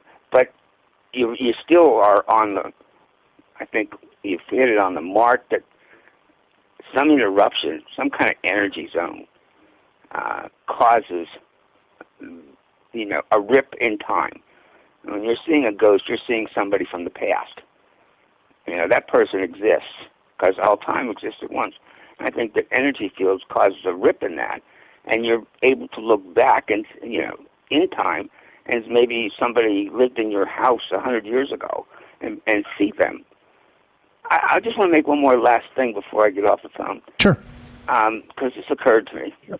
I think it's possible that stars, which are suns, are at the tail end of every black hole. Our sun may be at the tail end of a black hole, because a black hole sucks everything in. All right. Well, it's got to expel it somewhere too. So so all that matter, all that energy, coagulates at the tail end of a black hole and forms a sun. What do you think of that idea? I like it. Meaning that somehow on the opposite side, maybe of our sun, is sort of a punch through space-time into maybe another universe, and on the other side is a black hole. And so, very much like the Hawking radiation suggests. Go ahead. And that would mean every star that's in the universe would be at the tail end of a black hole, which tells you how many black holes there are in the universe. That's pretty amazing. I like the thought. Meaning that, like Jennifer said, the sun as a portal isn't theoretically a terrible idea, because you could maybe punch through into some other place if you were able to withstand the plasma coat and maybe get to the center. Mm-hmm. Is James still on the line? Yeah, he sure is. Well, I'm going to get off the phone here, and I'd like to hear his opinion of that ghost armies and ships thing. Okay. You got it, brother. Appreciate it very much. That's Robert in Pennsylvania. Thanks for the phone call. Thanks for listening. You're the best, my man. So he's got a book real quick called The Robert Collection. You can find it, links in the description. It's called Stories from a Fractured Mind. Go ahead, James. What's your take on that, his time rip idea of the ships and the ghost armies and all the rest of that? No, he's right. There have been sightings of more than just people or even animals. There have been sightings of, objects that, like you said, ships or buildings or cars or whatever, they don't have, as far as we know, they don't have a spirit as a living being does. So, and this is something that I've just, over the last couple of years started to get into, is this idea that, the word ghost can apply to many things, including time anomalies. And so that people that are seeing different scenes, different events in time that happened before, they're not seeing the spirits of all these people and then their equipment and their, not necessarily anyway, they could be seeing back into an earlier time, and that's why they're seeing so many things in great detail. So yeah, I could see that, and especially with that's why I'm just really wondering now if we look into maybe some larger sightings or sightings of larger apparitions, or basically large groups of people or ships, like you mentioned, if we would find some kind of solar activity going on in those times, even if it's maybe not a massive coronal mass ejection, even if it's just a minor flare or even difference just in some kind of energy hitting the Earth's own energy fields that maybe could cause that. And so that's what I'm wondering about that. Yeah, very good call. Yeah, it seems like maybe. I'm going to call this a good solid maybe, because of course, spiritual energy, like you said, maybe. You've had stories about, you think that you might have some paranormal activity sort of coalescing around like an energy box behind your house, right? Like some sort of like nexus point of electrical something or other happening, right? Yeah, a couple different things. Yep. Yeah. That's I do. I don't know what any of this is, but I do believe there's something there for sure. Yeah, so it stands to reason that if this was the case, and we have paranormal activity sort of sticking around electrical sources, let's say, that maybe this idea of a coronal mass ejection causing increased hauntings isn't that far off the rails. In any case, it doesn't matter what I think or what James thinks. It matters what you think. I'd love to hear your thoughts on this. 702-957-1037. That's 702-957-1037. This is Troubled Minds. I'm Michael Strange. We're here with James Salcedo of Salcedo Paranormal, and we're talking about coronal mass hauntings, apparitions, spiritual energy, and Tesla cars as beacons for the paranormal. Love to hear your thoughts. Don't go anywhere. More Troubled Minds on the way. Be right back.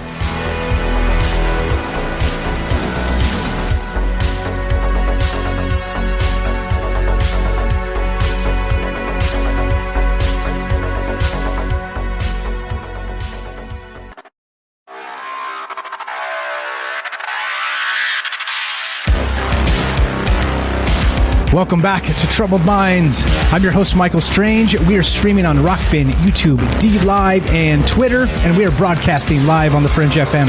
We're taking your phone calls tonight as we discuss this idea.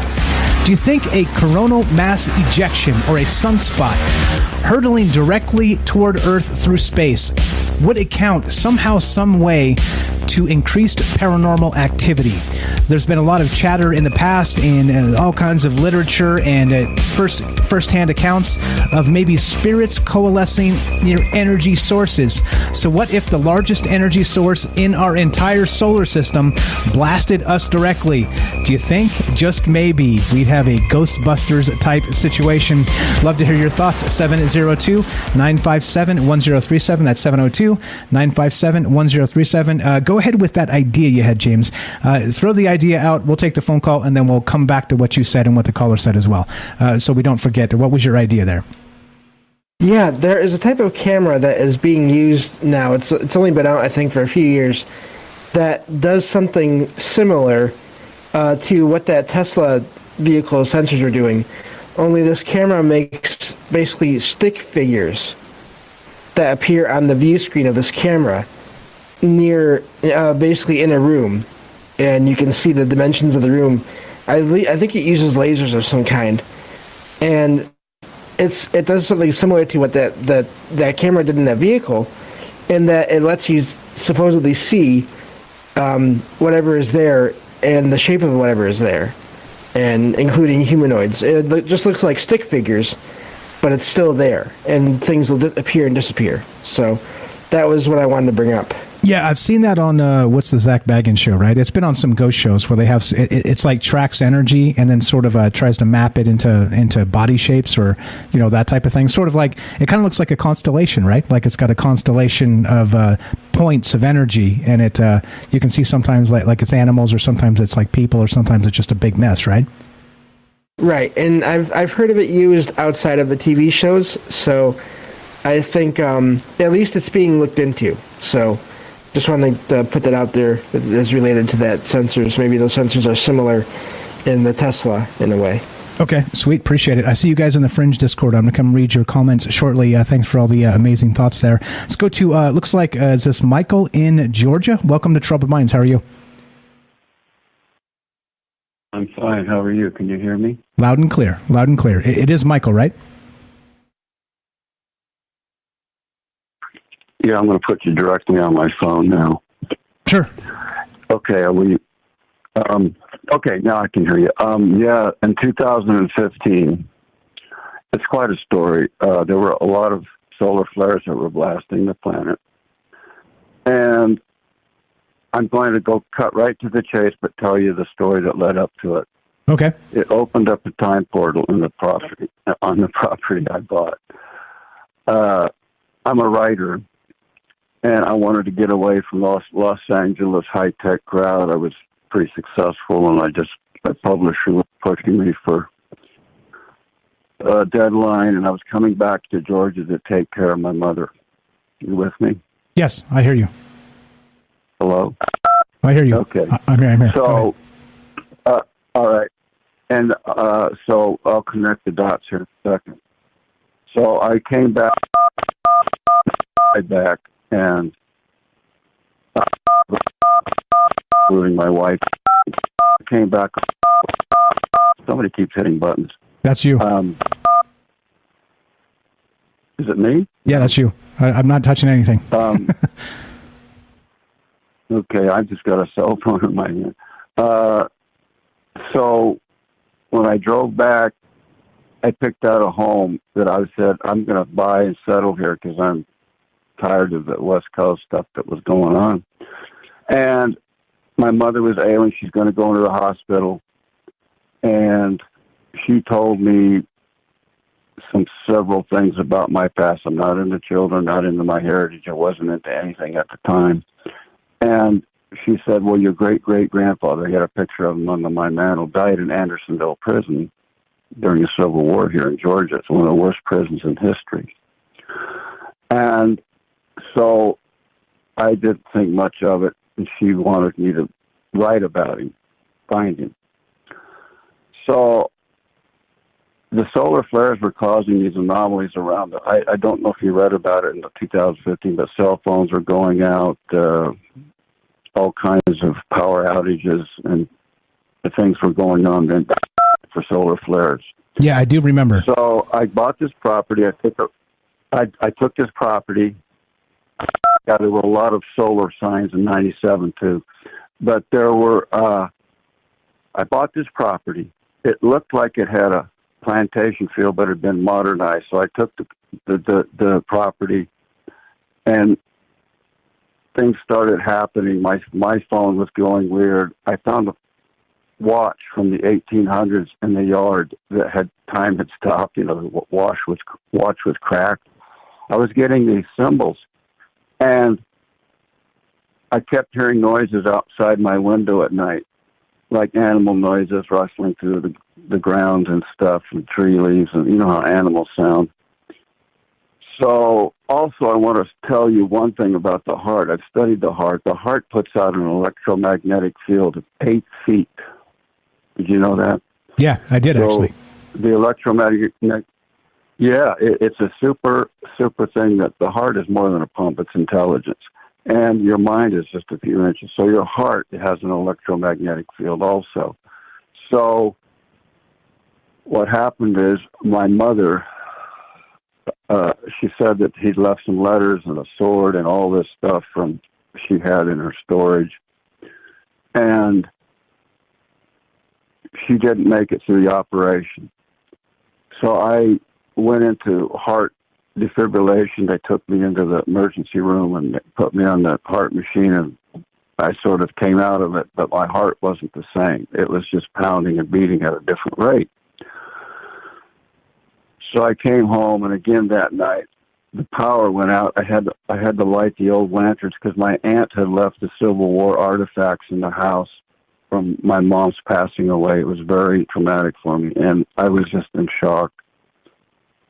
And I heard noises that night. The lights went out. I lit the lantern, and I read the letter from my great-great-grandfather's wife. And it was dated 1864.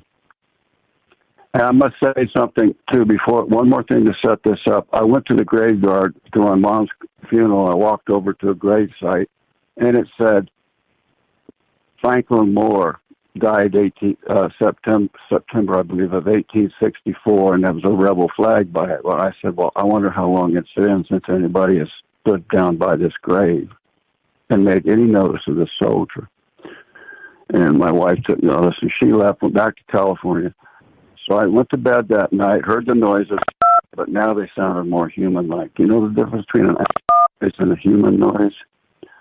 So I went to bed, drank myself to sleep, lanterns were on, but I got up and showered, walked outside with a cup of coffee in my robe out on the deck. And there in my backyard, a panoramic view across the creek, it was full of Confederate soldiers. And I thought to myself, what the hell is this? I just about dropped my coffee. So I walked down to the creek and I yelled across at them, what are you doing? I couldn't figure out what they were doing. Is this a reenactment? Is this what are you staging something? They didn't say anything. So I crossed over the creek. And just as I looked up, some geese were flying over. And as they were flying over, it's like they disappeared into a line, into another dimension. And I thought, wow, what's going on here? And I crossed the creek, and here my robe turned into a wool coat. I walked around amongst them. And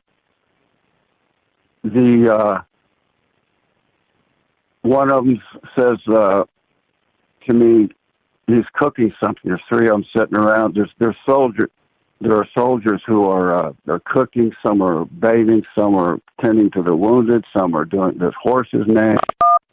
And I walk over to these guys, and they're cooking squirrel. They wanted to know if I wanted any. I say, hey, this is just a reenactment, right? Right. They start sharpening their knives. And I go, and I said, what? Says, we're protecting this area, Sandy Creek, sir. I said, you're protecting my backyard. So I was these guys are really good actors. So I walked over to the captains who were around this table. And instantly a guy rode up, dropped all the mail, says, this is the last load I can leave. Atlanta is burning. There's no way to get through again. Too many Yanks.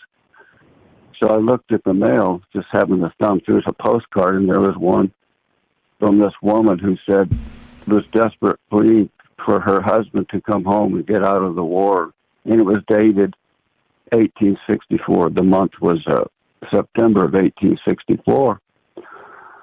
And I looked at a few more letters, and I said, hey, all these letters are dated 1864. What's the deal? And they just laughed at me, and they said, well, at least it's the same year.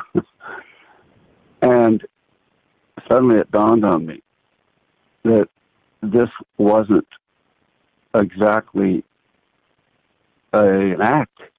And so I looked at my hand where my watch is normally, and it wasn't there. And I said, can you guys loan me your cell phone for a minute? And they looked at me, and they, with this deer in the headlight looks, and they said nothing. They didn't know what I was talking about. I said, well, I guess I've lost track of time. So what had happened is I came back across the creek. Yeah, I've lost track of time. And I go, that night, I'm looking down, and they're still down there lighting campfires. It's getting cold. It's getting a chill. So I call on my phone. My landline is still hooked up. And I called, you know, with a line you could call for what time and temperature it is. Yeah. She gave me the time and temperature, and it was that year. It was 2015. This is the temperature. So that night I crossed over again, and hear me out, and I'll end this. I go across, and I take a bottle of whiskey and some cigarettes with me, and I cross over, and again I sit down with some soldiers that are sitting down by a fire. One guy's trying to play a fiddle. Another one is sickly. He's coughing. You know he's dying. And so he lays in my arms. And he said, sir, could you read me this letter? It was from my mama. And I read the letter to him, and he said, would you go to the part about my love, Molly? So I read him the part, that one paragraph where it says, my dearest, and so on and so on. And the envelope drops to the ground. And I hold him in my arms, and he's starting to die. And I lift up the envelope, and the name on the envelope was Franklin Moore. And the date was the same as that grave that I saw that day at my mom's funeral. Holy He smokes. died the next morning, and the date was identical. That's wild. So you're saying that there is some connection here between like a coronal mass ejection and paranormal activity, including creating like a time slip on your property. Yes, and guess what? Guess what year it was? It was 1864, the same year my great-great-grandfather was in Andersonville that my mom told me about. So I'm going, here's, my mailman can't see it though. Nobody can see this time portal but me. So this Professor Evo, who I discovered downtown Atlanta Museum, was experimenting with everything. He was telling me about all, NASA had hired him to collect all this data on these anomalies that were going on. He said a herd of cattle were found in a stadium from America, in a soccer stadium in Portugal. He said there were ships were disappearing in the port of Japan, but they were still there because his monitors were showing it, that they were still there. So he told me about the anomalies going on around. So I asked him to come to my property and use his detector to see what was going on because nobody could see it. But well, here's what he figured out. The electromagnetic field from my heart had so dramatically shifted to align itself with the electromagnetic field that was going on from the solar flare. Okay, and so that's why I could see it only. Allowed you to see it and experience it. That's a fantastic story, my man. Thank you so much. Where did you find the show? Where did you find us? I listened. I found it a few months ago. I listened to Joe. By the way, I wrote all of this story 4 years later, and I put it in a book called The Ancestor. Okay. By Michael Meyer. Okay. And because I he gets us in through heart defibrillators, and he gets two of us into the time portal, and we go down to Andersonville. I make it cut the story short. I cut in there. I find my great-great-grandfather. They close the doors before I can get out. We have a plan to get out, but I couldn't. Come to find out, the real ancestor was not my great-great-grandfather so much. I couldn't figure out, because the time portal creeped up to my house. It turned into an 18th century mansion, and the furniture and everything. So I go to this and meet with my great-great-grandfather. He's like in his young 20s, and I'm an older man. And he says, I said, about your wife, her letter dropped out of his Bible, and I read it until he met me in the tent. And I said, well, is your wife still in Missouri? He says, is she still in Missouri? No, she's in Washington, D.C. She's in the Capitol. I said, well, what is she doing there? And then he stares at me. He says, my God, because I proved to him I was from the future. I brought some Life magazines, some National Geographic, snuck them in. He said, my God, man, don't you know? My wife is the daughter of Abraham Lincoln, secret daughter he had. And that's why that came out to be the true ancestor in the story. If you want to read about it, it's on Amazon, The Ancestor. Okay, I appreciate the phone call. Thank you so much for sharing. And interesting that sort of just a random concoction. I enjoy your show. Thank you. I appreciate it. Thank you so much for the phone call. We're running out of time, so we got to scoot. So you're welcome back anytime, Michael. Michael in Georgia. Thank you for calling. Have a fantastic night. Thanks for the story. Thank you. Have a great night. There you go. Holy smokes! What a story. That's amazing. So as some of the speculations here, we got Michael in Georgia calls and says, by the way, you guys are onto something. This actually happened to me. What's your take on that, James? Holy smackaroni. Yeah, that is, I've heard similar stories of people going back to the past in a way before. I'd never heard one though live like that. And when I say stories, I'm not saying that I don't believe it in any way. I'm just saying I've heard accounts of these kind of things. That's a better word. Happening to people. So, yeah, that is an amazing experience to have. It sounds like it could have been. I don't know. It sounds like it was scary in a way too. I mean, it sounds like it was really some kind of a portal back to that other time, and that was during a war. So that's frightening as well. Yeah, that absolutely fantastic. Again, so maybe there's a connection here. Maybe this isn't exactly just me hip shooting, trying to find something. It seems like we got something.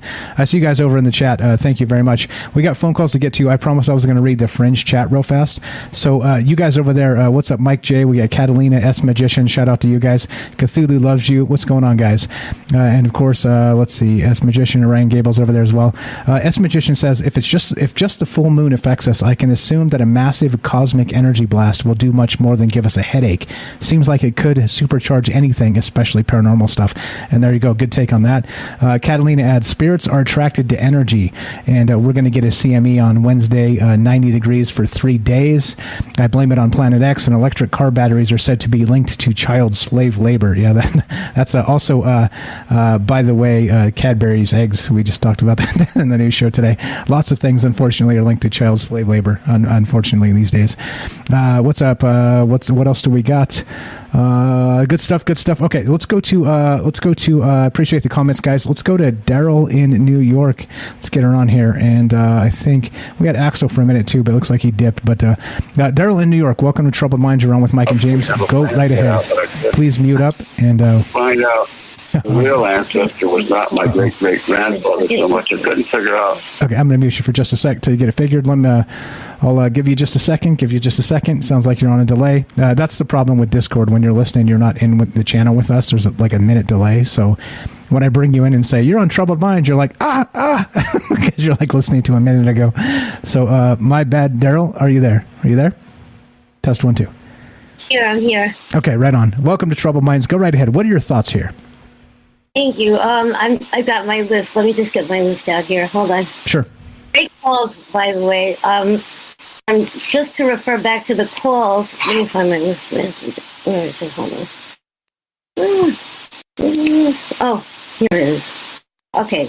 So basically, so if the sun is like a portal, let's say, and there are lots of activity around the sun, like that woman Maria Colvin Hill, she films like huge spaceships that are coming in and out of that sun. And I don't know if they're in this dimension or, if they're interdimensional or if they're even ships, whatever. But let's say they were. That maybe it's a transportation or a portal from one, maybe one universe to our universe, for example. And they're not necessarily ghosts. Maybe they're extraterrestrials or, interdimensional elementals, shadow people, giants, because the ships are so big. They're almost like Earth size. You know what I'm saying? They're like Earth size planets. Ships that are like, probably could fit, whole Earth. Can you imagine? Billions of people. Or maybe not so many if they're giants, right? Okay, so that was one thought. And also, they're not just into like the solar flares, anything with a lot of energy like volcanoes. You see a lot of activity around volcanoes. And wherever there's been volcanoes activities, it's a very unstable part of the planet, so that's where like, within like the Mediterranean, you'll see like the Cyclops, that like suddenly there'll be a volcano and that's a reset in itself and it'll swallow up everything that was in that area, and, pretty much, have an existential event that gets rid of that, those unwanted, whatever, dinosaur, Cyclops, whatever, monsters, and swallows it maybe into the bowels of Earth, like hell. Maybe that's, there's something about hell there. Let's see, what else do I have? Giants. Black hole. Time travel. That's another thing. Maybe we're seeing also, if it's some sort of time travel, you could be seeing not ghosts, but maybe time travelers that are, kind of in their, respectable time travel safe cloak device, Yeah, kind of like Michael was saying a little bit. It was sort of that time slip. Daryl, we're out of time. We got to get the radio. Can you hang tight? Just mute up, and I'll come get you in maybe a couple minutes. No problem. Okay, appreciate the phone call. Daryl here has a YouTube channel. Check it out. Links in the description. She sings in French and English and has other stuff regarding Morgellons and a bunch of other stuff on her YouTube channel. Give her some love. Check it out. All right, so quick shout out to Tammy over on Rockfin. I see you there. All right, we're going to get off the radio, which means, of course, if you're listening to us on the Fringe FM, stay tuned for Joe Roop Lighting the Void. If you're listening to us on any other platform, including the podcast feed, stay tuned for a third hour of Troubled Minds. I don't know. I think this turned out pretty good tonight. I didn't know what to expect per usual, but you guys are always blowing my brain, and I appreciate it very much. So as we finish, it goes like this. We'll be back tomorrow night at 7 p.m. Pacific time, God willing, of course. Be sure, be strong, be true. Thank you for listening. From our Troubled Minds to yours, have a great night.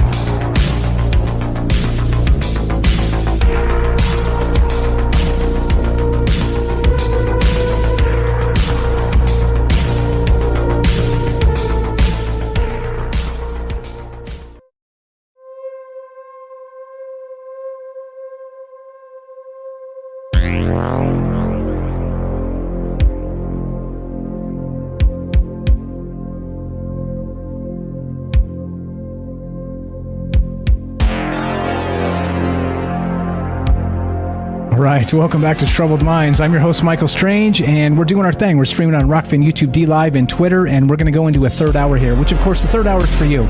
We could just cut right now and be like, all right, good job, guys. Thank you very much. I'm out. We're out. Forget it. But no, well, I understand there's a lot of things to say, and people have some takes and maybe some potty mouths that they don't want to subject the radio to. So the third hour is for you. So we're looking to hear your thoughts on this idea. Coronal mass ejections, energy from the sun. Do you think somehow, some way, it actually presses or increases paranormal activity on Earth. 702-957-1037. That's 702-957-1037. Tammy, we're not done yet. We got one more hour. We're taking phone calls. You can actually join the Discord as well at troubledminds.org. And we're this arguably becomes the best part because we start to get all the fast and furious phone calls and people with their hot takes on what we're talking about tonight. So there we go. So let's actually kill this, and then we'll come back and take a break. Because I so rudely interrupted our good friend Daryl. So let's do this. Let's kill this music and bring the music back shortly. Let's go back to Daryl. Daryl in New York, you were on a time travel, my friend. Go right ahead. How are you? Okay, thank you. This is a great subject, by the way. So interesting. Okay, wait a second. Also, okay, I had a camera too once that would also pick up like anomalies and things that you wouldn't see with your naked eye. I think I mentioned that I had that camera that picked up that puppy, or the cat that was jumping over the bed, that spirit cat. And it would also take pictures of I have pictures and also videos, just animals that were not in the room. Of course, I don't have any animals, but there'd be tons of cats. People would spot a cat. So that's weird. Like something about a UV light or infrared that could pick up like mold and also spirits or orbs. So is it mold? Is it dust? Is it a spirit? There is a difference, And one other thing I was thinking about. Oh yeah. That there were those rods. Now, I never found out what those rods were, but I have a pretty big collection of pictures of those rods, and they looked like they were sucking energy out of, like, the World Trade Center. One was literally impaled in the World Trade Center, like a hypodermic needle. Hypodermic needle. Like, I think they look at energy. So the sun, the energy... there's some sort of supernatural thing. I don't know if it's a ghost supernatural or it's an ET supernatural, or I think they're all kind of connected. And there was something about Bigfoot, even though I'm not into Bigfoot, that I wanted to bring up too. Energy, Bigfoot, time travelers. Well, I don't know. Bigfoot fits in somewhere, right? Somehow, Bigfoot gets around. But maybe, yeah. That's for sure. Something about Bigfoot, that giant thing, giant complex. Well, anyway, I think they're all related. I don't know if we can exclude or, include everybody, but I think they're all somehow, intercorrelated, and whether they're ghosts, there's some kind of energy that they need, that they feed off of, that allows them to appear or disappear. And it could be very, scientific, actually. Probably is, Perhaps. Maybe there's nothing paranormal about it at all. They're really just energy suckers that need the solar energy to thrive and to, travel with. It's their free energy. They just, seems like they never pay for energy, those beings. Those dirty ghosts always ducking the power bill. How dare they?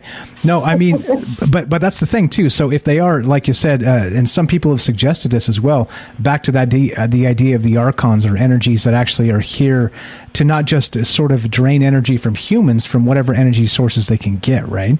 And that could be what? That could be, again, electrical, like James was saying in his place, he has electrical anomalies happen, or in this case, maybe the coronal mass ejection happening and hitting Earth, maybe it does spike this paranormal activity. I don't know. It was just kind of a theory I threw out there. Is like, I've never heard of this ever, and I've never even heard this talked about. So let's fucking talk about it. And here we are, right? It seems maybe, right?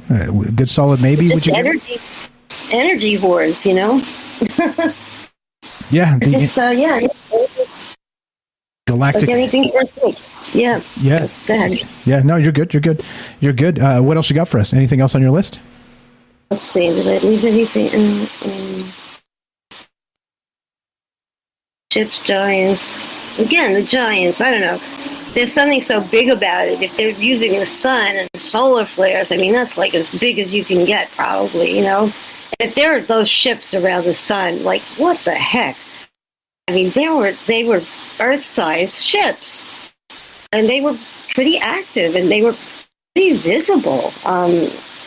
He was just filming off of like a NASA or some kind of observatory, feed that's open to anybody. It's not exactly like CGI or anything. It's live. You know what I mean? So, what the heck? What's going on there? What are we witnessing?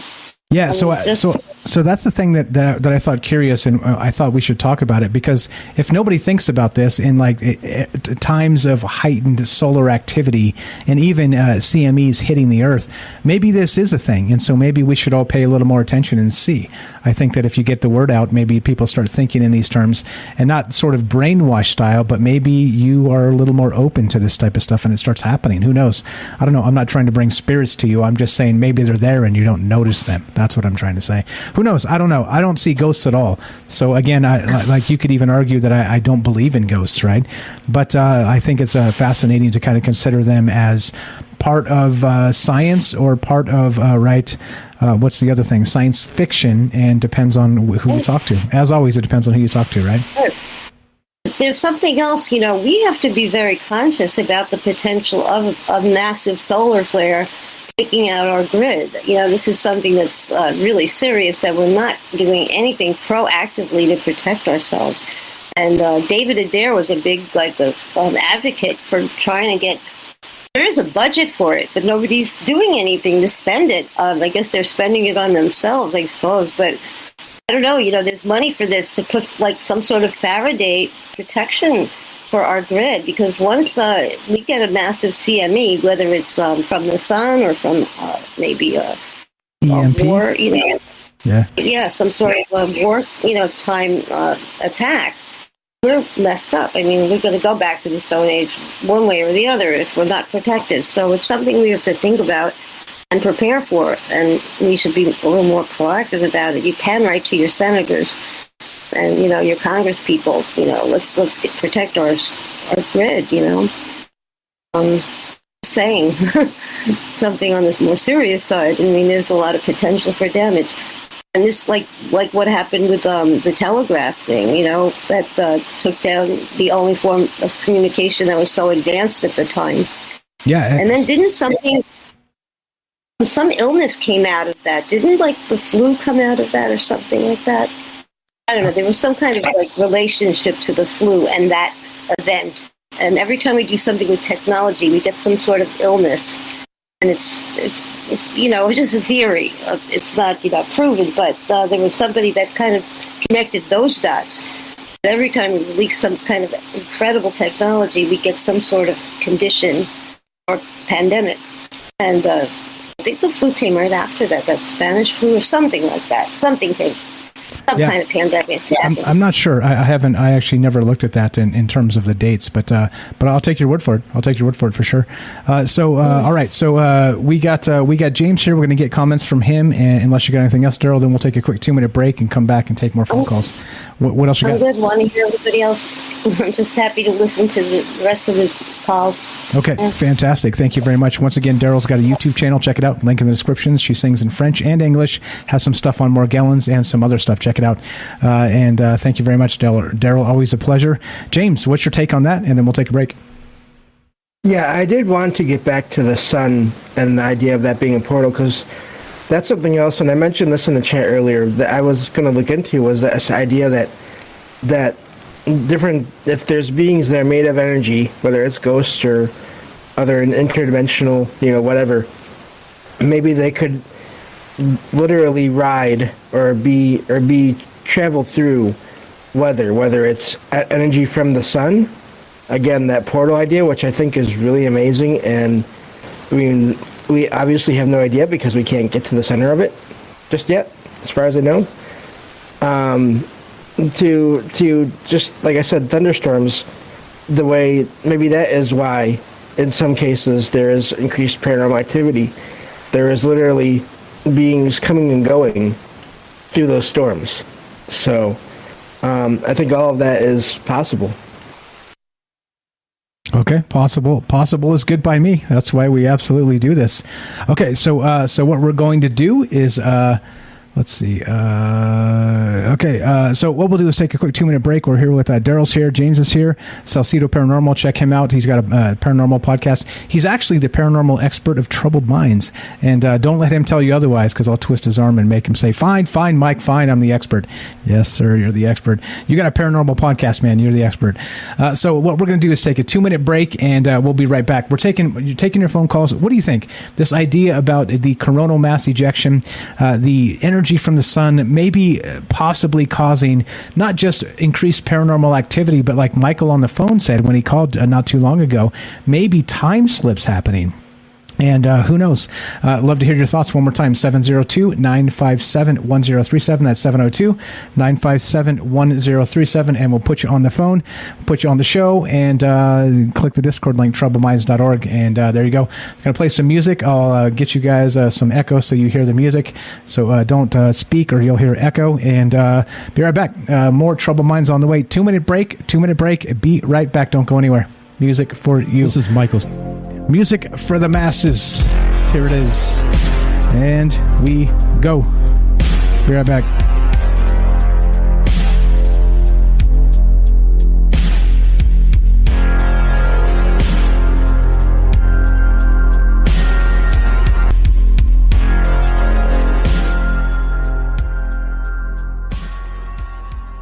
All right, welcome back to Troubled Minds. I'm your host, Michael Strange, and my dog is very good. She ate, and she went to the bathroom in that little break, and now she's barking at me for her treat. So just one moment. Are you there, Axel Steele? We're still talking about coronal mass hauntings. Now, again, the whole idea here, the premise of all of this, and again, this is my idea as far as I'm aware. I've never seen this anywhere else, and didn't come across some random story. I just put a bunch of stuff together and was like, okay, well, maybe what if somehow, some way, like a big battery source or a power source, or including and up to a coronal mass ejection, a CME, actually spikes paranormal activity. Do you think this is a thing?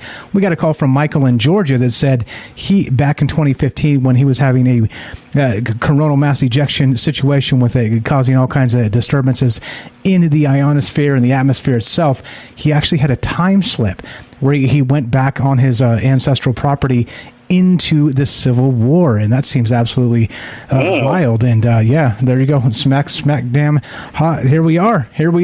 Speaking of all that, what's up, Axel Steele? Welcome to Troubled Minds. What are your thoughts on power sources, hauntings, and coronal mass ejections? Am I just too far off the rails for you tonight? I mean, I'll be fair. I came into I was actually talking to an Oxford astronomy professor earlier today about the sun. And so you guys are doing sun stuff too. So I thought I'd chime in. Sure. Please do. So Michael, can I give you a quiz? Sure. Go right ahead.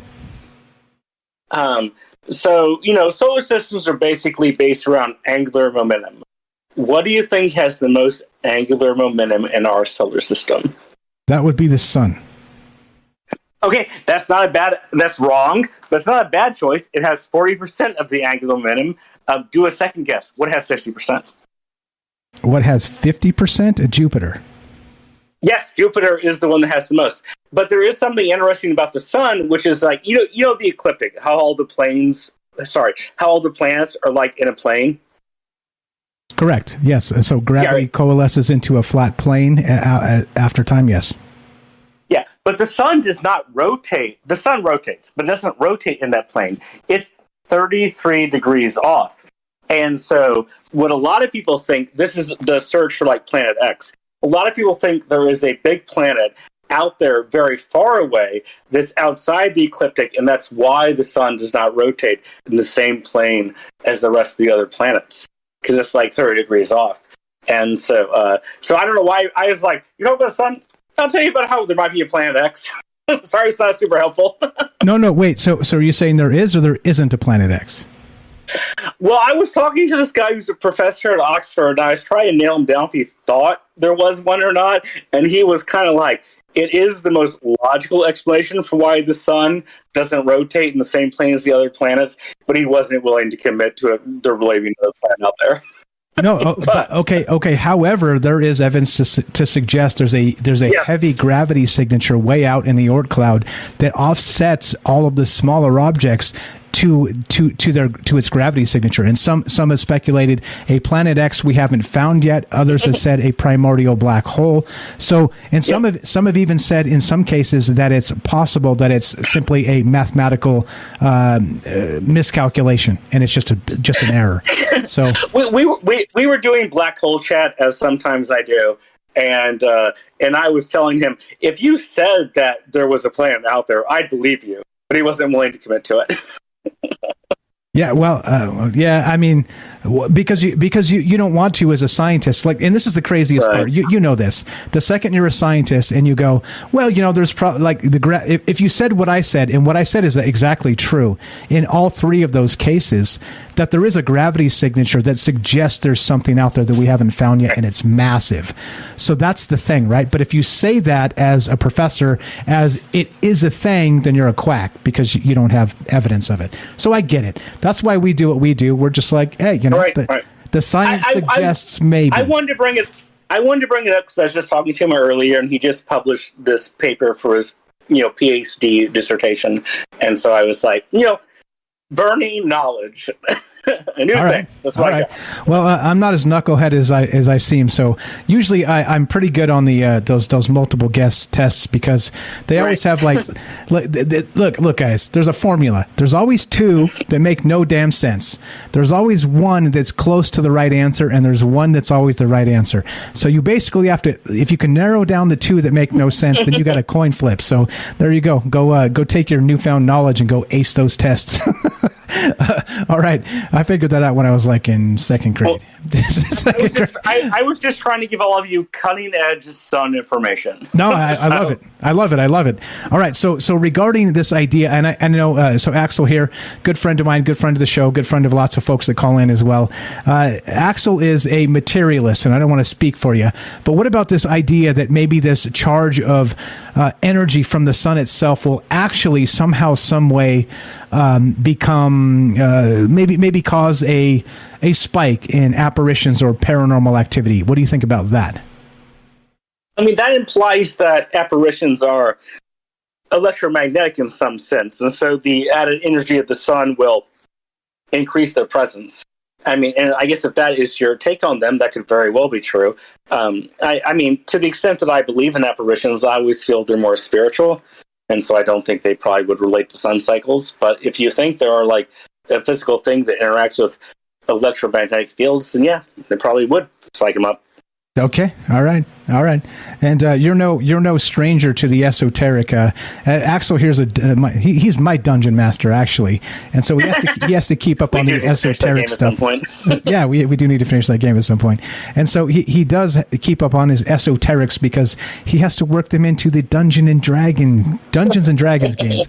So okay. So regarding what sort of in those fields, whether you believe it or not, it seems to track though, right? If there's maybe an increase in energy, even if let's say we're just seeing, I don't know, let's say anomalous lights in the sky, like auroras further south than we expect them, that would be ghosty type of stuff, right? I mean, that would kind of count, right? I mean, certainly if you think ley lines are a thing, because they're magnetic, and obviously, like the sun's corona will supercharge, the magnetosphere and those ley lines, and so if you're a ley line person, then yeah, definitely it would be bringing them up to another level. Okay. All right. Perfect. So a good solid maybe if you believe in that sort of stuff. I mean, I don't tell anyone what to believe. I just love all of you. Of course. That's why we love you, Axel. But it's okay. That's what I'm saying. It's fine if you want to crap on the idea. I just came up with it. And look, let me challenge you, by the way. If you want to come up with a novel idea 4 nights a week, well, you're more than welcome. It's hard. Oh, buddy, I could not do your job. It's so tough. I'm just saying. I'm just saying. I'm trying to come up with ideas that I haven't thought of yet. And if I haven't thought of it, I'm hoping you haven't. And that's really why we do this. So I don't know. What else you got regarding all the rest of this? The sun, maybe Jupiter, and what you described, or this the coronal mass haunting. I was just thinking that I had a conversation earlier today where someone was making the case for a big outer planet that is like 250 AUs away from the sun, and I was quite convinced until he was like, I don't really believe it. But I was like, no, you're making a good point. Why is the sun off the ecliptic? Why is it rotating not in the same way? But anyways, that was just sort of my take. You're talking about the sun. I figured I'd come in and say that there might be another planet out there, buddy. There's good scientific evidence. Yes, Planet indeed. X, Nemesis, whatever you want to call it. Planet X, Nibiru. Yep. Yes, indeed. Yes, indeed. You're the best, bro. You're welcome to hang out if you want. Just don't take over my show. I won't. I'll just hide and mute. You dick. Thanks, Axel. You're the best. Take care, my friend. You're the best. Appreciate the phone call. Appreciate you hanging out with us. All right, so here's the deal, right? We're still talking about this. What do you think about this idea of a coronal mass ejection, or again, a sunspot shooting right at the Earth and adding energy to the magnetic field, right? So in some cases, we've heard of, again, we talked about tonight, that Tesla car that was able to pick up through its sensors sort of anomalous activity in graveyards, meaning on its screen, infotainment screen, I guess is the name, which is ridiculous, but okay, fine. Your infotainment screen in your car, which I thought was illegal, by the way, but whatever. So then you have that, but on the screen itself, it was picking up in a graveyard people walking around, that an actual camera that they were doing the cell phone. Check out that video if you haven't seen it, and actually I'll play it muted so we don't get copyright striked, because I know how these guys work, right? They're like, the second a video goes viral, they license it with that viral hog, which are a bunch of assholes, by the way, and they copyright strike first and ask questions later. And by ask questions, I mean they ignore you when you say, hey, this was fair use, we were talking about your thing. They literally ignore you. They just take your video down because they're assholes. Anyway, that's my take on that. Lots of experience with those guys. Viral Hog, and there's another one too. There's two of those guys that like purchase the rights to those viral videos and then copyright strike with impunity on everybody. So anyway, whatever. Maybe I won't play that video. It's in the description. Play it yourself. I'll put the link in the chat, and don't want to get taken down. 702-957-1037. Coronal mass hauntings, apparitions, spiritual energy. Do you think there's something to this? Anything on that, Daryl? And then we'll go to James real quick, and then we'll go to a phone call we got. If you're there. I don't know if you're still there. Let me check. Visual. Locked in. Maybe nothing. Let's go to James. Take on what Axel said. Yeah. I like that, going back to what Axel was talking about, that is a good question as to what kind of energy, spirits are made out of. That's a good point, because we really don't know. So, but even if we don't know what kind that they run on or that they're made of, there's still, I feel like they could still maybe use other kinds of energy, possibly. So maybe even, especially if it's there's a ton of it, like there would be from the CME coming down to the planet, or like I said, from that's really and that's something I want to tell you, Mike, is I have never heard of this idea. I've heard of the thunderstorm idea. I've never heard of this idea.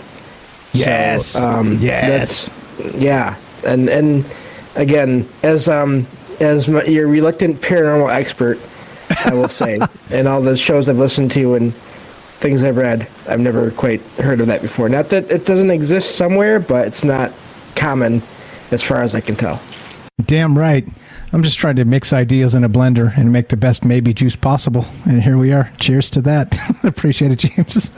Let's go to Big Y in Hawaii. Big Y, welcome to Troubled Minds. Go right ahead. What are your thoughts tonight?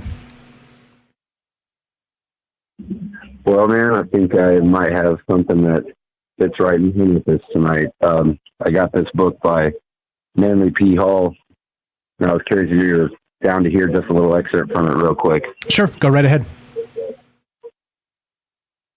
All right, so this little part is titled The Celestial Inhabitants of the Sun.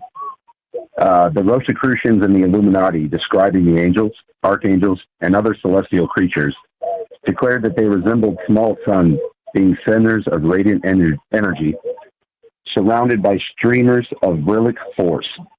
From these outpouring streamers of force is derived the popular belief that angels have wings.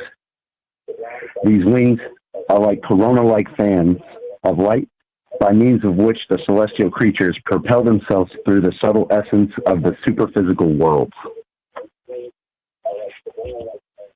What you guys what do you might think of that. That's pretty wild. So that's amazing. That's amazing. So I didn't want to say this. Now, if you look at the graphic I have up on the screen, I have the like fire coming from the sun hitting the earth, but then I have like a little orange ghost, kind of like it's being pushed from the sun to the earth. And I didn't want to go there because I thought that was probably like, Mike, this is way too fucking much, bro. What are you talking about? Well, God bless Manly P. Hall and Big Y, because apparently it's pressing these entities from the sun towards us. You think that's a possibility? Not to dip in, but could you say the name of that book again? Go ahead. Sorry, no, go ahead. What's the name of the book? Well,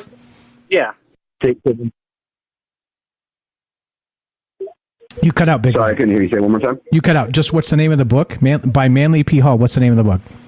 Oh, it's The Secret Teachings of All Ages. It's the reader's edition. I guess they put together all of his stuff before he passed.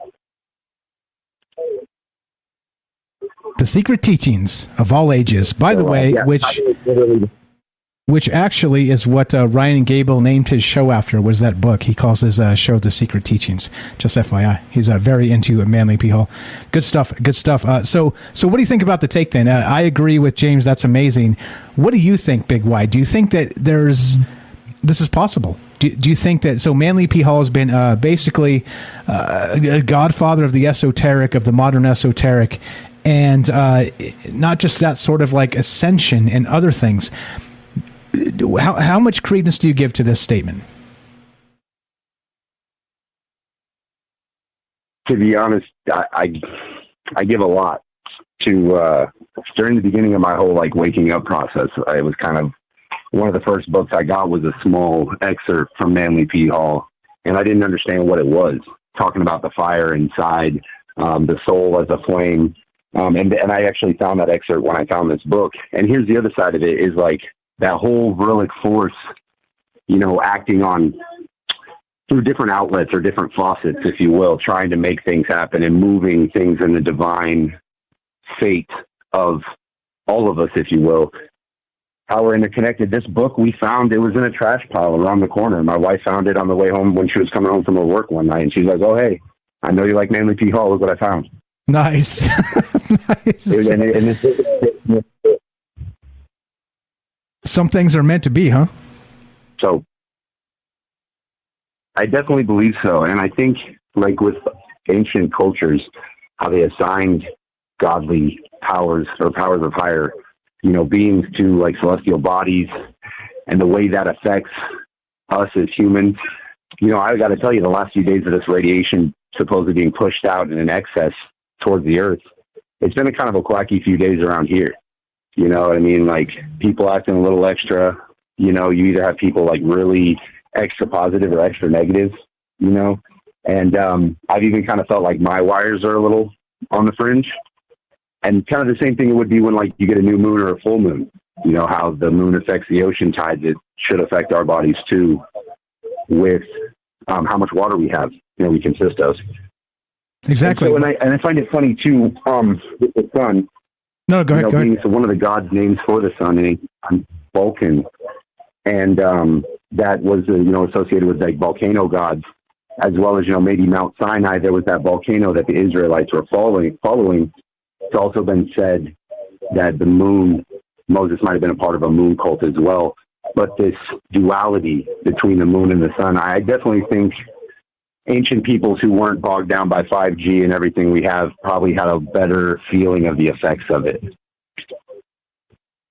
Yeah, like I said, I think it tracks. I think there's again, like you said, like somebody said previously as well. We like when there's a new moon or a full moon, I can't fucking sleep. It messes with me so much. Like I'll be sleeping fine, and I'll just be like a mess for like a weekend, and I don't know why. And then somebody says, "Oh yeah, it's a full moon." I'm like I always miss it, right? But it definitely affects the shit out of me, and I can't explain why. But like you said, we're water, so it makes sense that would affect us, right? Because again, the tides and all that. If it can move the oceans, it can move the water within us. But then the second step, if we have this electromagnetic charge we're still water beings and we're still sort of locked into this electromagnetic field of the earth, it tracks that would bother us in imperceptible levels that we can't really quantify either, other than, like you said, we're maybe extra cranky or maybe extra positive, or who knows how it affects individuals. But shit, man, maybe, right? A big solid maybe. I definitely think it's a big solid maybe, just from the fact of it's hard to say, because astrology is just such a pseudoscience to the extent that, you know, there's no way to prove it. There have been people that have come very close to disproving a lot of things, but at the same point in time, you know, with such a small petri dish of things to test and then not being able to go on the grandish of scale, it's hard to really get a consistent truth in the whole picture of it. You know what I'm saying? You can't really prove astrology, in my opinion. It's just kind of like that belief or that feeling or that gut, you know? So it's definitely a big maybe. All right, perfect. I'll take a big maybe. What else you got for us tonight? The other idea I had earlier, and I think somebody mentioned it as well, the black hole being on the other side of the sun, possibly. And it's funny because even in your little commercial, where you say Zeta, you know, we may be broadcasting from there. You can't confirm or deny. What do you say again? Help. I don't know. I can't remember. I recorded that a year ago. I don't know. Alpha Centauri. That's the one. And actually, by the way, when I did that, black hole and Alpha Centauri. Go ahead. I'm sorry, go ahead. I was gonna... Just real quick. When I recorded that, they actually had just discovered radio waves coming from Alpha Centauri. Now they've determined them to not be extraterrestrial. They are natural, right? Based on what information they have. But when I recorded it, it was a big mystery. So it was funnier then. But now they're like, oh, we've determined it's. But who still fucking knows, right? Till you go down there. But anyway, Alpha Centauri and the black hole. Go ahead. The thing I've listened to things that have said before. On the other side of our sun, in a sense, to an extent, is the black hole and Alpha Centauri, and it's not like a disk in a sense, to like something that, you know, everything falls into. From that angle, it's a sphere of everything being like that falls into it. You know, is it possible that these beings Manly P. Hall talks about are coming from that black hole through the sun, you know, and, you know, being if higher density can manifest differently as energy, you know, seeing that Verlick force coming out of them as wings, balls of light, spheres of light, like Christians talk about when they supposedly have visions of angels. If that's possible, just like our sun is a sphere, maybe that's where they're coming through. They talk about how at a black hole, on the poles of it, there's an amount of energy that doesn't get swallowed up, but gets shot back out into space.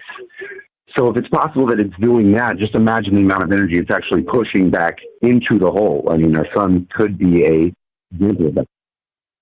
Yeah, who knows? Again, we kind of don't know shit about the solar system. You know, like we filled in a lot of the pieces, but for all we know, right? There's supposedly these I don't know, thousands of light years long like sort of cocoons in space that surround Earth on both sides, almost like we have a built-in slipstream or built-in wormhole, or you know what I mean? Like, who the fuck knows, man? And you would expect, right? If we were, let's say we were like a good place to stop on the intergalactic highway, you would expect the intergalactic highway to cruise right through Earth, right? It'd be like, what's that? Standing on a corner in Winslow, Arizona, right? Here we are on Earth. We'd be right on that like Route 66 or whatever. I mean, I don't know, man. I don't know. Like, it makes sense to me in those like sort of larger cosmic terms, but also in those terms, we don't know jack shit about anything. So, fascinating, all of this, as far as I'm concerned. Oh, sorry. I keep interrupting, Mike. I apologize. No, you're good. You're good. The weirdness of the phone line is you get a little bit of delay on me and I don't on you. So there's like a half a second. And so if you pause, I speak, but then you start and that's what happens. So don't sweat it. It's an artifact of the phone line. You're totally good. So what else you got for us tonight? I was saying, well, what you were just saying too. I mean, that could be possible. Like when they talk about the Odinic force, in Norse mythology and the Eddas, they talk about being, they would travel. The gods would travel on a rainbow bridge, the Bifrost. And if that's the case, you think about that. That's a spectral bridge of light that could completely possibly be their way of explaining maybe something if you're traveling through portals that would contain the energy that stars do. You know what I mean? Or how are they, if it's not that, how are they manipulating light to be able to travel on it? Because if you're traveling on light, you're traveling at the speed of light. So that's still an upgrade from what we have. It's not wormholes to an extent, but is it? Is there a gap that we're not, getting? And I suppose that'd probably be all I have. All right. I appreciate it very much. You're the best. Big Y in Hawaii. He has sent me a message and said, hey, you can do my voice backwards anytime, brother. And I appreciate that so much. Thanks for calling. Thanks for listening. Thanks for being you. Mahalo, my friend. Have a great time in Hawaii, and look forward to hearing from you soon. Likewise, brother. Shoots. Thanks a lot. There you go. That's Big Y in Hawaii. You can find him over there on the YouTube chat, 702-957-1037. Third hour's for you. What are your thoughts? What do you think about this idea? Again, I try to throw some ideas in blenders, get some novel thoughts. And our paranormal expert, James, by the way, has said, Mike, this is almost there because I've never heard of this in general terms in the paranormal world in my experience. And of course, he's the expert, so who am I to argue? James, back to you. What are your thoughts on Big Y? And then we'll go to Daryl as well, if she's still here. Yeah, that's I do like that idea of the sun and black holes being connected, because if you think about it, there you have, again, your opposites of your dark and your light, your polarities that you see so much of in different spiritual beliefs and religions in some cases, and all of that. Also, the idea of the description of these beings that Big Y gave, they remind me, again, coming back to not exactly orbs, but some of the lights that have different shapes, or that seem to be kind of flowing and moving around, and they don't have a regular shape. They're irregular. That also makes me wonder about that, if that's what some of these things are that people see that are, may not be just a regular human presence. Maybe it is one of these things, and maybe that explains why, in some cases, they seem to go towards things that give off power. Whether it's outlets, if it's on a smaller scale, or power lines, or even in a way, trees. We talked about this the other day, last Monday. The whole orb thing, they've been seen around these different things, and including power lines and trees. So that makes me wonder, if there's this big wave of energy that comes from the sun, why couldn't they be traveling on it, and then they maybe get stuck here, and then they have to have energy still, so they go around and they find these different things that they can still get energy from. So you're also giving it a big fat maybe? Oh, yeah, definitely. Perfect. Great shit. It's 702-957-1037. Let's go to Daryl. Are you there? Oh, I was frozen. I got stuck. Sorry about that. That's okay. I couldn't even respond. So now I don't remember what we were talking about. But I want to hear what APOC has to say. She's on hold, so let's hear what she's got to say. Okay, Kelly first, and then we'll go to APOC. Mute up, get right back to you, Daryl. Thank you very much. APOC, just jump in the on-air directly. You're a mod. You can do it. And basically, look, guys, I'll make you a mod on Discord. If I trust you're not going to pop in and just take the show over and drop a bunch of curse words, I'll make you a mod so you can just pop in on air.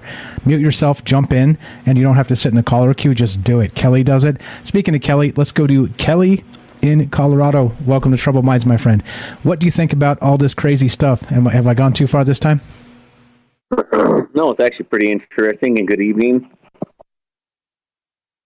Good evening. Good evening, sir. Welcome to Troubled Minds.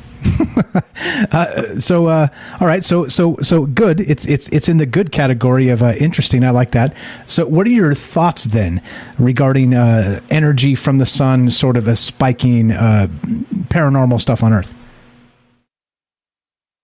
Okay, starting with that first, it's actually, I can see it happen. Obviously we're all like, everything's energy, right? So if we're talking, something that's probably going to affect a portal or some kind of an energy rip or something that might open up, I could see that because it's forcing a lot of that energy, onto the planet. And if, of course, we're like someone talked earlier about ley lines and stuff like that, I could see that, what I mean? Or just having it easier to like jump and open the portal or something somewhere. I could see that, it's, again, it's just forcing more energy into it. But if we're talking solar flares, most of that stuff, if it's that powerful, it's going to actually just shut it, destroy it, like fry it. Kind of like our, what we would call, like our satellites and stuff that they're, they'd say they claims that they would fry them, I believe it would more or less fry it. I mean, there's theories that, some of these solar waves actually hit the planet and cause, a lot of damage. There's some people that believe that there's some ancient sites that have those on there. I have a different theory on that, but I like to hear everybody's thoughts on it. But that one theory is that like if it did reach the surface of the Earth and caused a lot of damage, but if that would mean so, that means you're ripping right through the atmosphere and everything else. A solar flare hitting the planet. I mean, that would be some major damage. But on the other side, there's a science that tracks the sun itself, and we're talking by sun, and by doing so, they've noticed that it affects the population on the Earth, right? And it's going to actually when the planet's more active and stuff like that, and a lot more sunspots. It's like a higher point. Of they went through like history, like the higher and lower points of like a wave, of times of where it's less active. The sun is more active and less active. The less active you would have, stuff would die off. We're having weird, maybe like what's going on. Our sun was less active there for a little bit, but now it's it seems to be just burping up. Actually just kind of like giving those flares, like the one they were talking in that news article there. I actually seen and ran across that as well. But I mean, yeah, man. If you're really kind of looking at that, it does fluctuate, and it will actually fluctuate the life on the planet. So again, they track some of that stuff, and it's pretty interesting what they're finding. The highs and lows of humanity. You know what I mean? And actually different life forms on the planet. Yeah, wild stuff too. And that Manly P. Hall stuff makes me raise two eyebrows. Like, okay, shit. Like maybe we are blowing entities from the sun to the Earth. There's a lot of stuff here. More than I expected, to be perfectly honest. I had a few kind of like threads of thought when we began this, like usual, right? I got a couple, 3 or 4, maybe tops. But you guys are blowing up the maybe juice per usual. It seems like there's something here. And again, like I said, I don't even know, for the record, I don't even know if I believe in ghosts as a supernatural thing. I think if we're being, I don't know, it's very blenderish. Like I said, you throw a bunch of shit in the blender and you trim it up into some maybe juice, and you're like, okay, yeah, this seems like it could fit a lot of things. Like we always talk about with James, some of these spiritual definitions seem to be also... they could be aliens, or like fucking machine elves from DMT. You know what I mean? Like, who the hell knows? I think that's the best part about this. Is there's a whole lot of maybe, but yeah, bro, I don't know. Do you know about Manly P. Hall, Kelly? It seems like he'd be right in your wheelhouse, right? No, I mean I ran across some of his stuff, but I haven't really got down into him. I was actually taking a couple of notes from somebody who was talking about it, that book, I believe it was, and. I actually like the quote. Well, it was I took it as a quote. The guy from Hawaii, what's his name? Big Y. Yeah, Big Hawaii. What he was saying, I liked. I took it as a quote, so I wrote it down. He says, "If you're riding light, then you're going the speed of light," which is actually pretty badass. Because, man, to think about that, you're if you're taking those things, like you said, let's say there was, let's say the sun is a jump gate, like, there's that physicist, we talked about him too. He was talking about it. They were using UFOs are using that thing as a jump gate, but each star, it's what they're made of. Like ours is like pure hydrogen, so that's a lot of power right there, man. But to use it, that type of energy, yeah, I could see that you could be used for a lot of things. Yeah, and we're not using it on this planet. We're using fossil fuel. That's for fucking sure. That's for fucking sure. That's the thing too. As much as I give grief about the green cabal, I also believe that we should be like energy, like Kelly's hinting here. I think we should be getting most of our energy from the sun. It makes sense, but we're such damn knuckleheads, right? But just because that's the case doesn't mean we should rebuild the entire infrastructure of the entire world. There's some nuance there. There's some nuance there, and I come across too in a lot of ways, right? People hear me in short doses and they give me a bunch of shit about all kinds of stuff. I'm like, he's an anti-vaxxer, he's a global warming denier. I'm not any of those fucking things. I'm just like, hey, like it's not the political party line on those things. That's all I'm saying. So I have some common sense as well. Like just because propaganda says so doesn't mean it's real, but also there's a grain of truth in the propaganda. It's our job to get to the bottom of it. So I don't know then, Kelly, regarding the sunspots, the coronal mass ejections, and the rest of this, do you think somehow, some way, it is supercharging this whole paranormal activity? Like I think time slips is a super fascinating one. Like Michael called from Georgia. That was a fantastic story. Do you think this type of thing is escalating in certain times? And maybe, again, like Stonehenge or the Great Pyramids or whatever, like speaking of ley lines, that maybe these sacred sites are actually built to collect this energy somehow from the electromagnetic field during particular coronal mass ejections, right? It's like they wait for the perfect time, and then it's like all the spooky spirits start popping up. What do you think about that? Yeah, that's actually a good one too, and I would, like I said, it would probably, I'm pretty sure it's waking everything up or lighting it up at some point, you know what I mean? All that, what you just said. But if we're talking too, and that was interesting, I kind of was putting like all that stuff together with what you were just saying about, waking the energy up on the planet. You would think about that as like, look at all the obelisk and the temples and all the pyramids, you know what I mean? Because almost every continent has got them, and all the obelisks as well, some shape or form. And, that's, yeah, man, we're not even, the ancients had it right. Like these temples or like the Great Pyramids, they're all under aqueducts, man. And they're all, and just like Tesla, like, he was like, you guys were talking earlier, he was like his Tesla tower. That was under an aqueduct. It's just using the planet's energy and pulling it down, the other energy from the ionosphere. And that's pure electricity. The ionosphere is just pure electricity. That's how he was going to do it. He was going to send it out to like Wi-Fi boxes. You would just have a box, he said, some type of box on your house, and man, he lightened up the country. Like some of that stuff too. I don't know. I kind of posted in there, and I don't know if you guys ever thought about doing a show about that. But like those fairs, the older fairs that they had in the early 1800s and 1900s, where they talked about Tesla, like early 1900s. There was one in New York City by like by the Niagara Falls. They had a big fair up there.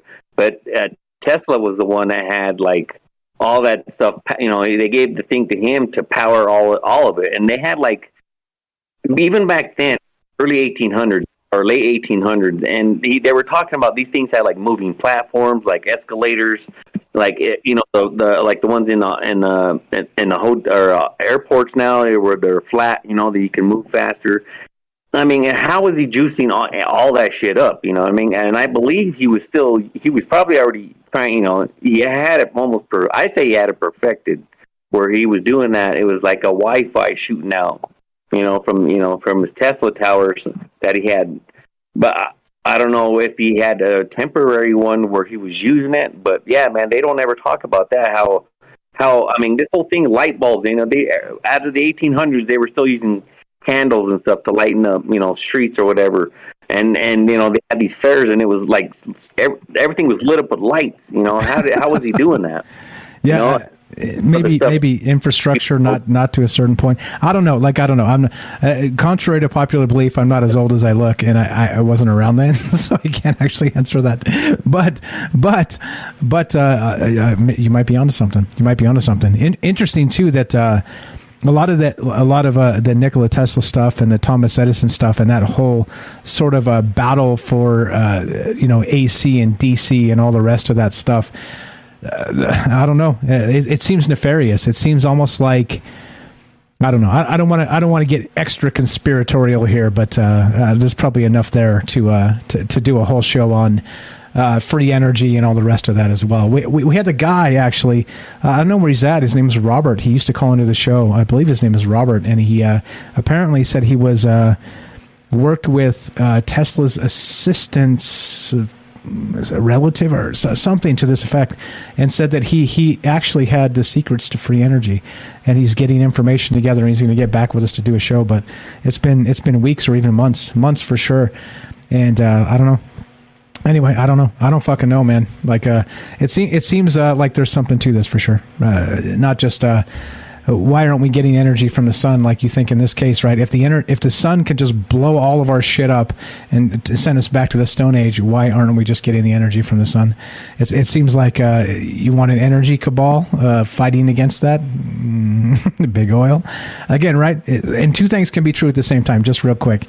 Big oil and that conspiracy can be true. And the climate cabal for actually gaining control of means of production can also be true at the same time, right? And so this is where we are. We're caught in between all this going, you guys are all fucking bullshitters, and this is why we don't trust a goddamn thing anymore. But anyway, we got APOC on the line behind you. What else you got, Kelly? That's it, man. I just want to throw that in there as well. Giving my sense as I usually do. All right, yeah. If you cents, your few cents is always welcome. Kelly in Colorado, good friend of the show, good friend of mine. Thank you for chipping in. Thanks for being part of this. You're the best, brother. Brother, have a good night. You too, man. You too. 702-957-1037. Let's go to the guys in the chat real quick. Let's go to Daryl real quick. Take on what Kelly said, if you're there. If not, let's go to James, and then we'll get back to Daryl when she's ready. James? Yeah, always great as calls as always from Kelly there. I was stumbling there apparently. Couldn't talk. But yeah, no, I really liked what Kelly was saying, and I don't really have much to add to that. Just there's so many ideas here. I think I'm kind of finally starting to get a bit full of ideas where I can't add much more to this, but it's been great listening. I know what to call that. Coronal mass fatigue. There we go. Can I say something? Of course. Back to Axel. I was about to ask you next. All right. Yeah, I've been listening in. I love all of it. My dog has decided that I have to lie down on the bed. So I'm going to stay on, but he's very insistent that I lay next to him. So he's concerned about me staying up too late. So that's what I'm doing right now. Okay, so you're still here. So if I say Axel, you might answer me or you won't. Oh, I will. I'm just laying down. He basically drugged me back to the bed and being like, "You need to lay down now." Okay. Are you gonna send us a picture? I mean, you don't have to. It's okay. I'm just kidding. It just sounded hot. Like I'm gonna lay down, but I'm still here. I'm gonna stretch out and get comfortable. Send us a picture. No, I'm just laying in my bed. He was just very insistent that I come to bed. He's mad at me right now. Okay, all right. Decides I need to sleep. So, but I'm on board. I want to hear all this stuff. So let's go. All right, let's go. All right, 702-957-1037. That was not you, APOC. That was me. My line died. Let me make sure everything is good. APOC dumped the call and called back instantly. Appreciate that. Let's see. Mute the tab. Okay, all good. Let's go to APOC in Oklahoma. Welcome to Troubled Minds. Go right ahead. How are you tonight? Hey. Good evening. So, I'm getting feedback. It'll go away. I heard Kelly talking about the pyramids. Can you hear me? Yes, go right ahead. Ooh, we have a huge delay. Yes, I'm we going to do. try to push through this anyway. So, did he mention by any chance the Bosnian pyramid? I do not think so. Okay. So I was just researching the Bosnian pyramids, and they have done a lot of scientific research, and they've been reading the energy that's coming out of the Bosnian pyramid. It's a 30-foot round tube that comes out of the pyramid. It is a particular type of wave that has a scientific name, but I can't remember what it is, but it is called the Tesla wave as well. It goes out and then back in and out and in and out. Now, what's interesting about this, and it is, well, several things are interesting about this and connect so much to what you're talking about tonight. So there are other energy pillars coming out of the other structures in Bosnia around the pyramid area. And they all attach to the Bosnian pyramid pillar of energy and merge and follow the sun going across the sky. So they're aimed at the sun, and either the sun attracts it, or it's, there's some kind of connection with the sun. And ironically, the Bosnian pyramid is called the Pyramid of the Sun. And that was just a name that they came up for it when they discovered it, right? So I had been thinking about this over the last 2 or 3 days because I've been learning about the current updates on the Bosnian pyramid research and stuff.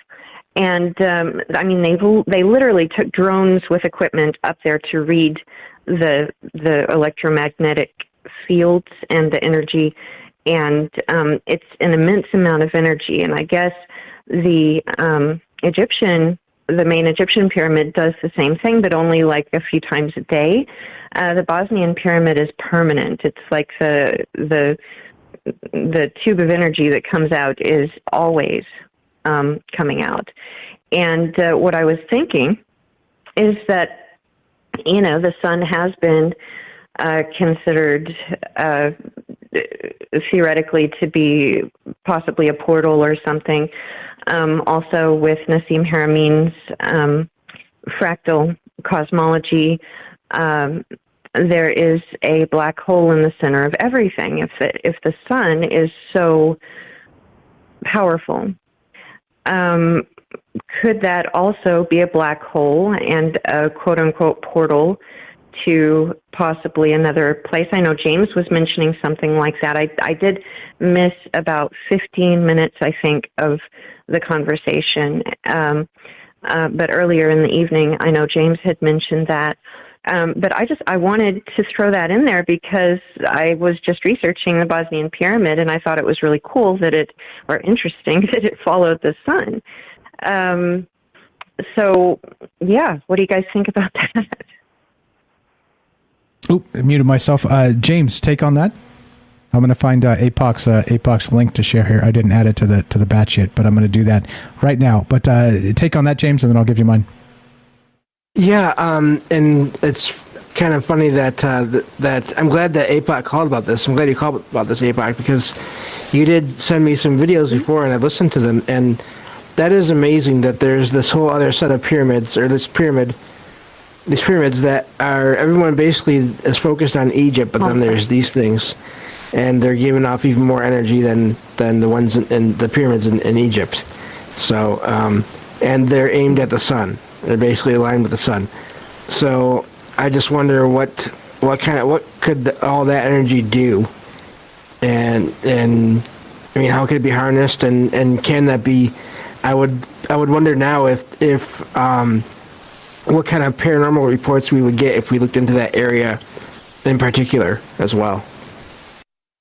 Oh, yeah. Interesting. You know what's super funny about that? about the Bosnian pyramid, and so there's Chinese pyramids. There's pyramids all over the earth, and the thing is, nobody really knows about them.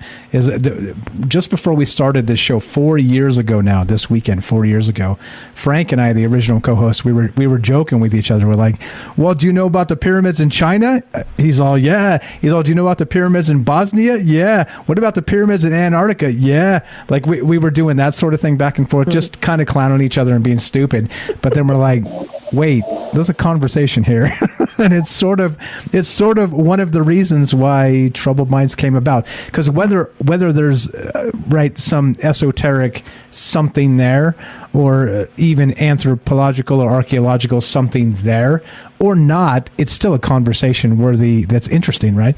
And so we were like, yeah, kind of. I think, even if you think it's horse shit, it's a compelling conversation, and that's what this has always been about. So yeah, I'm glad you brought that up. It literally, synchronicity, the 4-year mark, bringing back the pyramids. We're bringing back the pyramids, APOC.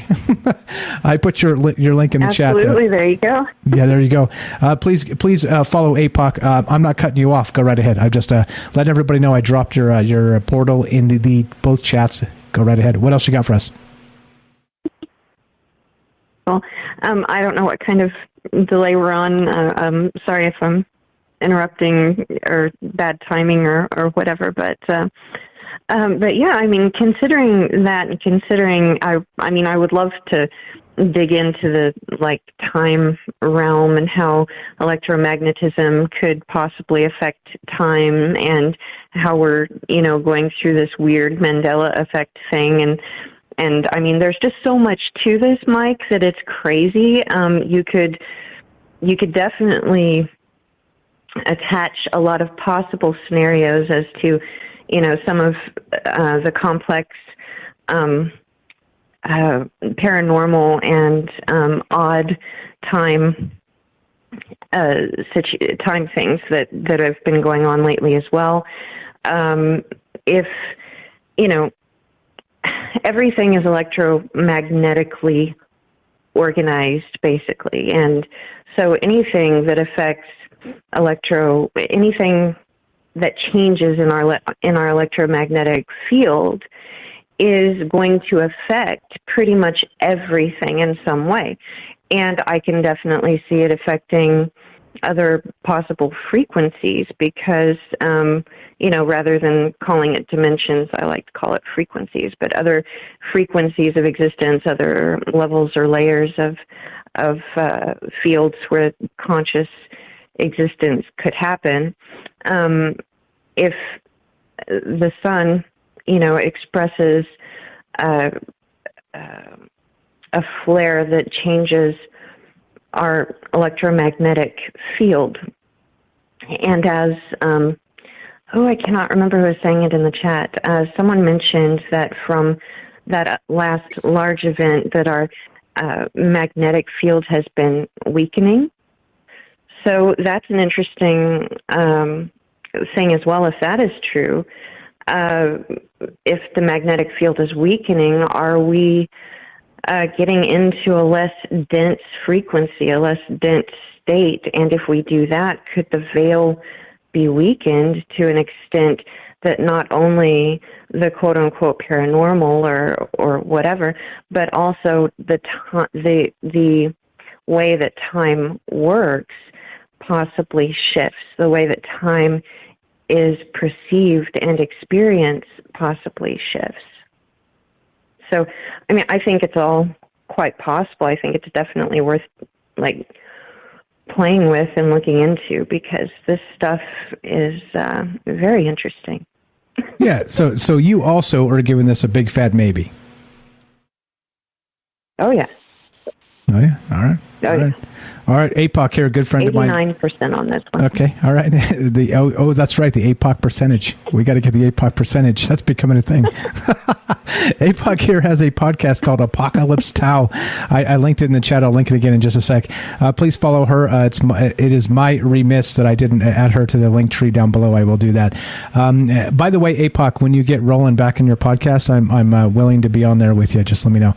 You let me know. I'm volunteering right now, so just You tell me when, and you know my schedule, and I'll do my best to make sure I'm there. Okay, but you got me for sure. By the way, I'm going to be on Rohan's podcast on Friday at about 5 p.m. Pacific, competing directly with James. I'm sorry, James. It's just only one of the times we can do this. But yeah, so great stuff. I appreciate it, APOC. Thank you so much, and you're the best. Thank you. Have a great night. Appreciate the call. Thank you for listening. There you go. Easy as that. Yeah, go ahead, Daryl. What's cooking? Great stuff, APOC. Well, I was talking about this just the other day with a friend of mine who's much more educated about the physics of the world, and he was saying that the magnetic field is slowing down to a point where there's a possibility that we would actually reverse and go the other direction, which would be very traumatic for the planet and humans, but that can happen. That physics-wise, that's a possibility. If it slows down anymore to a certain point, it will reverse, and then we'll be shaken off the planet like a dog with fleas. Yeah, exactly. That's back to the Clyde. Yeah, back to the Clyde Lewis thing. Like the world's going to shake us off like a bad case of fleas. That's one of my favorite lines. Shout out to Clyde Lewis. I know Clyde Lewis doesn't listen to me except for, well, I'm not going to imply anything. But yeah, what's up, Clyde Lewis? If you're listening to me, you're a big inspiration of mine. If you're out there. All right, so good shit. Thank you, Daryl. Who else is here? James, take on that. Yeah, great call as always. I like the idea that there's a physical reason, or there's an actual reason for what seems to be an increase in strangeness around the world, and it's maybe this veil kind of literally being getting thinner. Maybe even in some places there's actual holes in it, and maybe the veil is some kind of electromagnetic field of some kind. Maybe it is the planet's field, or another that same field, but in another dimension or frequency, as APOC says.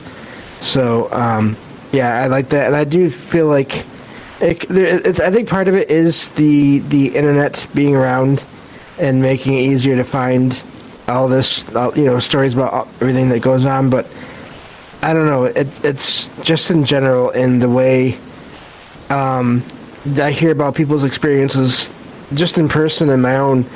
It does feel like there's been some changes in the last few years over time in general towards there being more stuff possibly going on. Not just necessarily with me, but just in the world in general. Oh, yeah, in the world in general. And that's the thing, right? So we're being bombarded maybe all this spring and all this summer, who the fuck knows, with coronal mass ejections. So I just wanted to put it in your ear that maybe if James, if your cooking apparatus appliances start floating, can you please let us know, my friend? Of course. Thank you. I appreciate that. Kelly, if you're still there, what do you got on any of this as we round this up? I just look kind of like what APOC was saying. Same thing, It's like what's interesting to me is like again, with the ancients, kind of like the one the pyramids, and I actually been looking into that the one in Bosnia as well. It's an interesting find, but I believe it is a pyramid, but Bosnia's government hasn't really put too much effort into that thing, and they should. It's actually, they should try to find an entrance into that thing if there is one. But like for instance, let's go down to Mexico and South America, where the one in Mexico, right? Like some of the stuff that they were making out of it, it's like the geopolymer concrete, right? And it's all made of like mica or silica. Right, those are actually all electronic components that they use, right? So and all these pyramids, like even the ones in Egypt, some of the sand that they're using, it's all silicate, right? So if you're using that type of material, obviously they had an advanced knowledge of of why they're building it.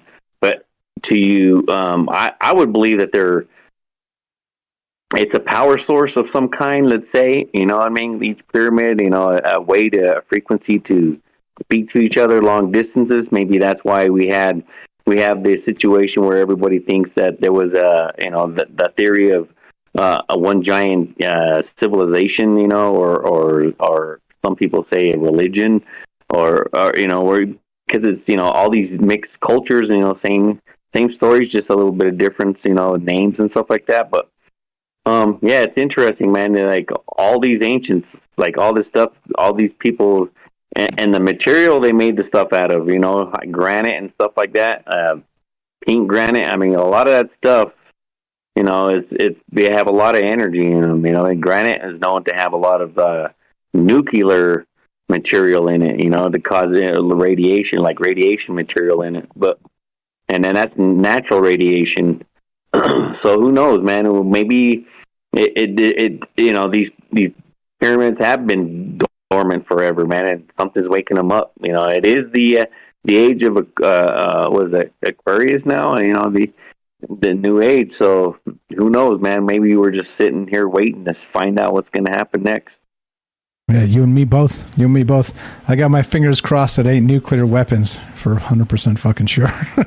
You're the best, Kelly. Appreciate it, brother. All right, brother. Have a good night. You too, man. Tell Michelle we said hi. By the way, Hell or High Water, your hats are up. You're the one who said, where's my hat? You want your hat? Troubledfans.com. Get it. Real quick, too, by the way, on that, Matt, if you're there, your order got rejected because it's my fault entirely. This hat, by the way, over on the right side, the top right, appears to only ship to Asia. So your order was rejected. I'll cancel it and refund your money. And I'll delete this from the shop. I'll find another one that ships to North America. If you're in Asia, you're in luck because this all, I'm going to just remove it. But apparently this top right one right here, which Matt just ordered, thank you for the order, only ships to Asia, and it kicked it back and said, burn, burn, burn. So I'll try and find something similar that ships to North America, just FYI. But there you go, troubledfans.com. Kelly, you're the one, you said, where's my hat? I said, hell or high water. I made it happen. There you go, my friend. Thanks for being you. Thanks for being part of this. You're the best, brother. All right, man. Thanks a lot. Have a good one. You too, man. All right, let's go. Axel Steele, you still there? How's laying on the bed with the dog? Is that super sexy? I'm here, my friend. Oh, don't make it gross, my friend. Come on, man. I wasn't talking about the dog. I was talking about you. No, he is in fact super insistent that I need to go to bed. He actually keeps pulling at my earbud. He's decided. He actually normally doesn't do this. He's decided that it's bedtime. But I love all the show. I love everything people were saying. I love listening to it. He's just in a you're being a dumbass. You need to go to bed, which I probably do. He's probably right. You know. Okay. All right. I concur. Axel's a dumbass and he needs to go to bed. You're the best, brother. Yeah. Talk to you soon. Have a great night. Damn it, Axel. All right. Let's go to James. James. Yeah, this is making me want to look into time anomalies again. I did a stream on it a while back, and there was an anomaly with the recording software I was using, so that never got released. So I may have to go back and do something about that soon. So yeah, this has been a great discussion, great calls from everyone, and it has me thinking in a few different directions. So thank you all for that, as always. Boom. Give James a follow. Salcedo Paranormal. Links in the description. Also, by the way, there's a whole bunch of links in the description of all the amazing people that always contribute to the show. Follow them all, please. Literally go follow them all. Follow them all. Like I said, this show is greater than the sum of its parts because all the amazing people.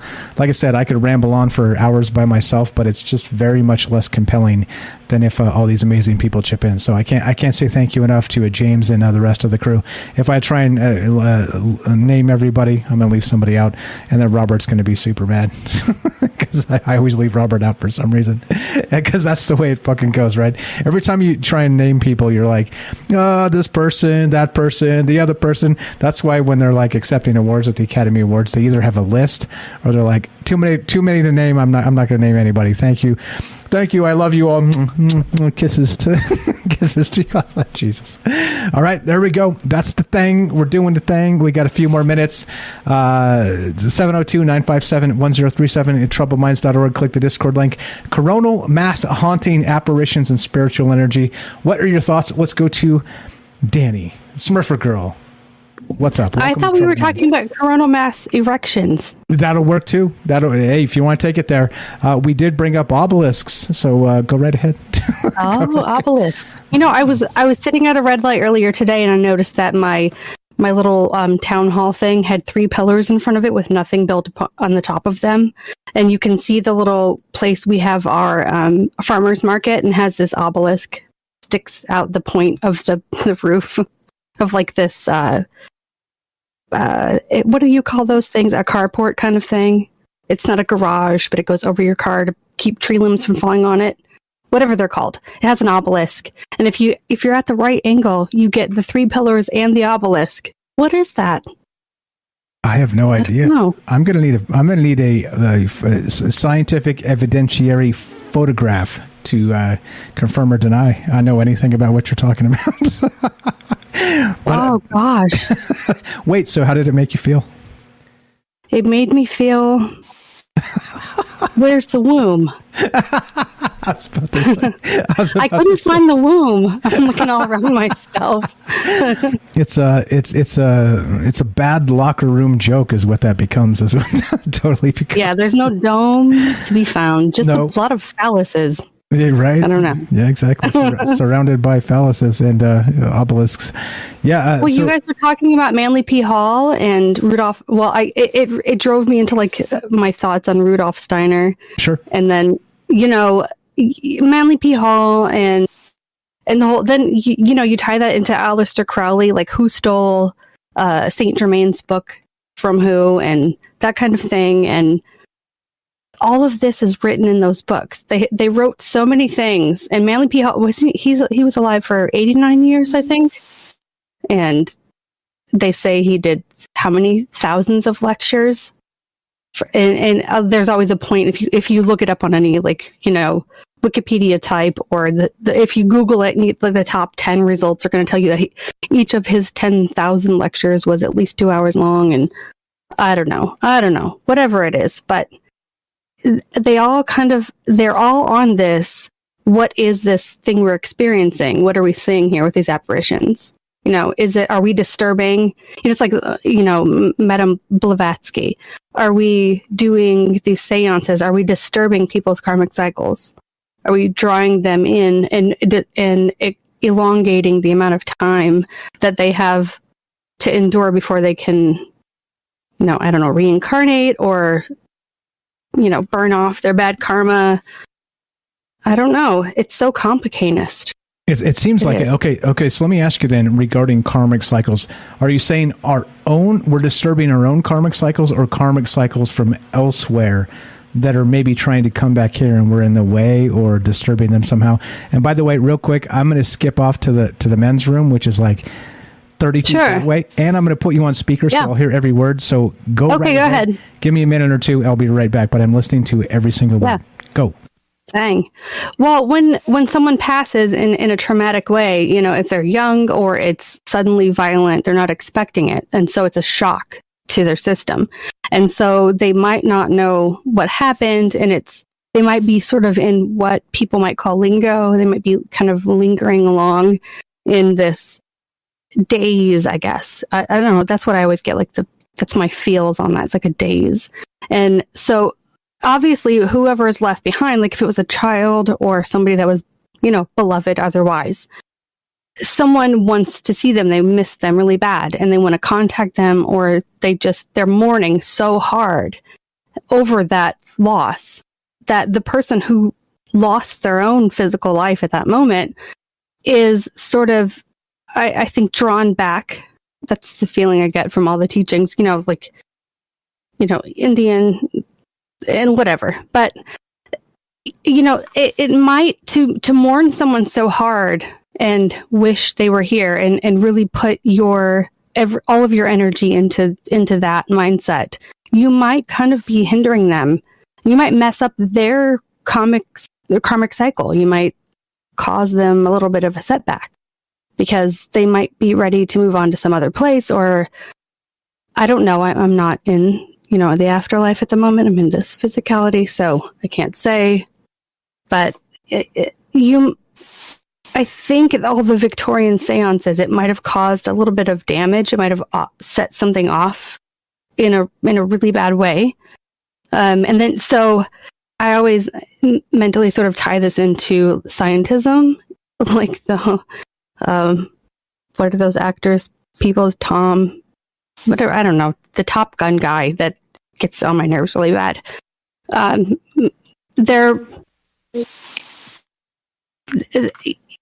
What they're doing is they're telling you that we have these alien entities that experience some sort of traumatic event and they're sort of stuck here, and so they come in our minds because they don't have a physicality and they can't move beyond, I guess. I don't know if that not able to move beyond is part of it, but that's the gist I'm getting.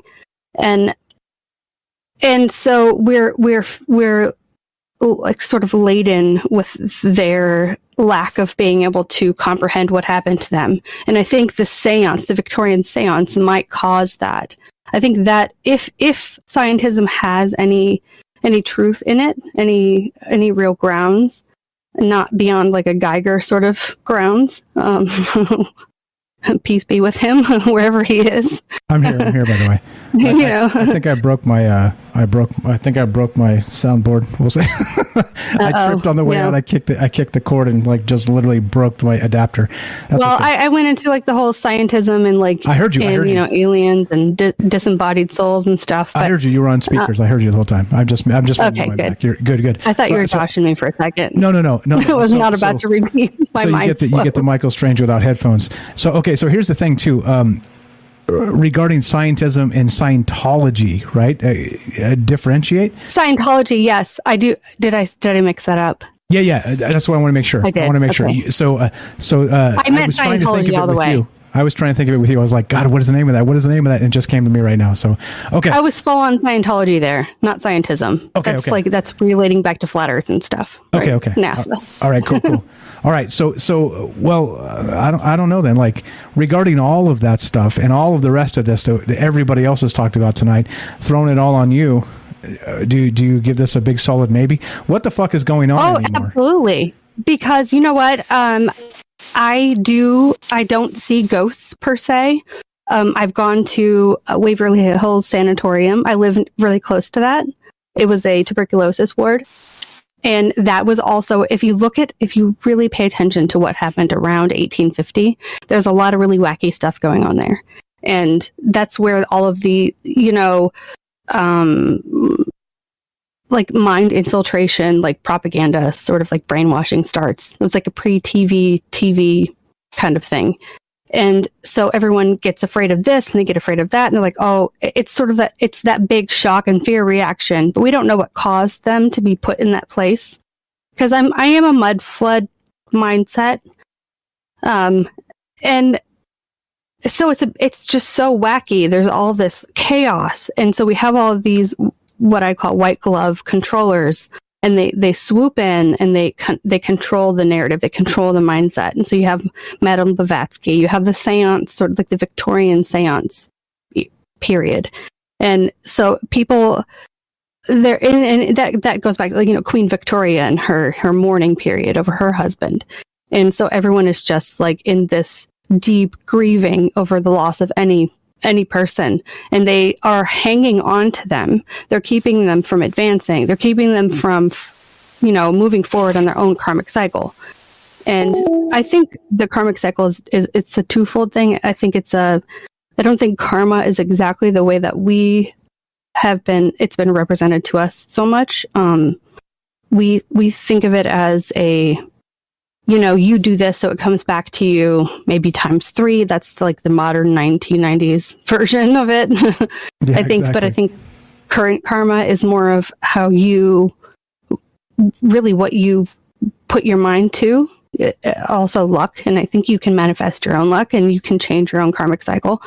But you're through all cycles, through all incarnations, karmic thing. I think you really by doing that seance thing, by doing that, like trying to manifest the ghost of someone that you lost, you are harming them. And I think that comes out of a doubt and a lack of understanding, and a lack of believing that we have this continuation after our meat suit passes on.